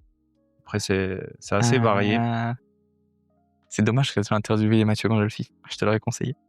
Bah, c'est lui qui m'a parlé de toi d'ailleurs. Hein. Ouais. Mais en fait, c'est un peu la seule personne que je connais ici. Parce que je me suis pas du tout... j'ai pas de vie sociale ici vraiment développée. Après, tu peux regarder sur tes réseaux, au pire, tu me les enverras, il n'y a pas de Ouais, problème. bien Comme sûr. ça, moi, Bien sûr, je bien peux sûr. toujours les contacter, même en visio, c'est toujours cool aussi. Hein. Bah, c'est ce que t'as fait avec moi. Exact. Contacté Mais sur Insta. on a enregistré en présentiel quand même. On s'est rencontrés. Ok, bah écoute, on a fait un peu le tour. On va se laisser le temps pour un petit épisode 2 afin de casser les Ouais, mythes. faut qu'on casse les mythes. Et puis, on se retrouvera pour cet épisode 2. Avec grand plaisir. Eh En tout ben, cas, écoute, merci infiniment à toi de m'avoir invité. eh ben, fait plaisir. merci à toi. Plaisir partagé. En tout cas, c'était un épisode très intéressant. J'en ai appris également beaucoup. Tant mieux, tant mieux, tant mieux. C'est le but. Eh ben, je te souhaite une bonne journée. À bientôt. Mais merci à toi aussi. Et voilà, c'est la fin de cet épisode. Un grand merci à Théo pour toutes ses réponses claires, honnêtes et sans langue de bois. J'espère que vous repartez avec quelques clés concrètes pour mieux manger sans tomber dans la psychose ou le calcul des calories à chaque bouchée. Si cet épisode vous a plu, pensez à le partager autour de vous, à laisser 5 étoiles sur votre appli de podcast préféré et à me dire en commentaire ou en DM ce que vous avez retenu ou remis en question. À très bientôt pour un nouvel épisode autour du sport, de la santé et du bien-être et de tout ce qui nous fait vibrer au quotidien. D'ici là, on reste focus et on enclenche le changement. À plus.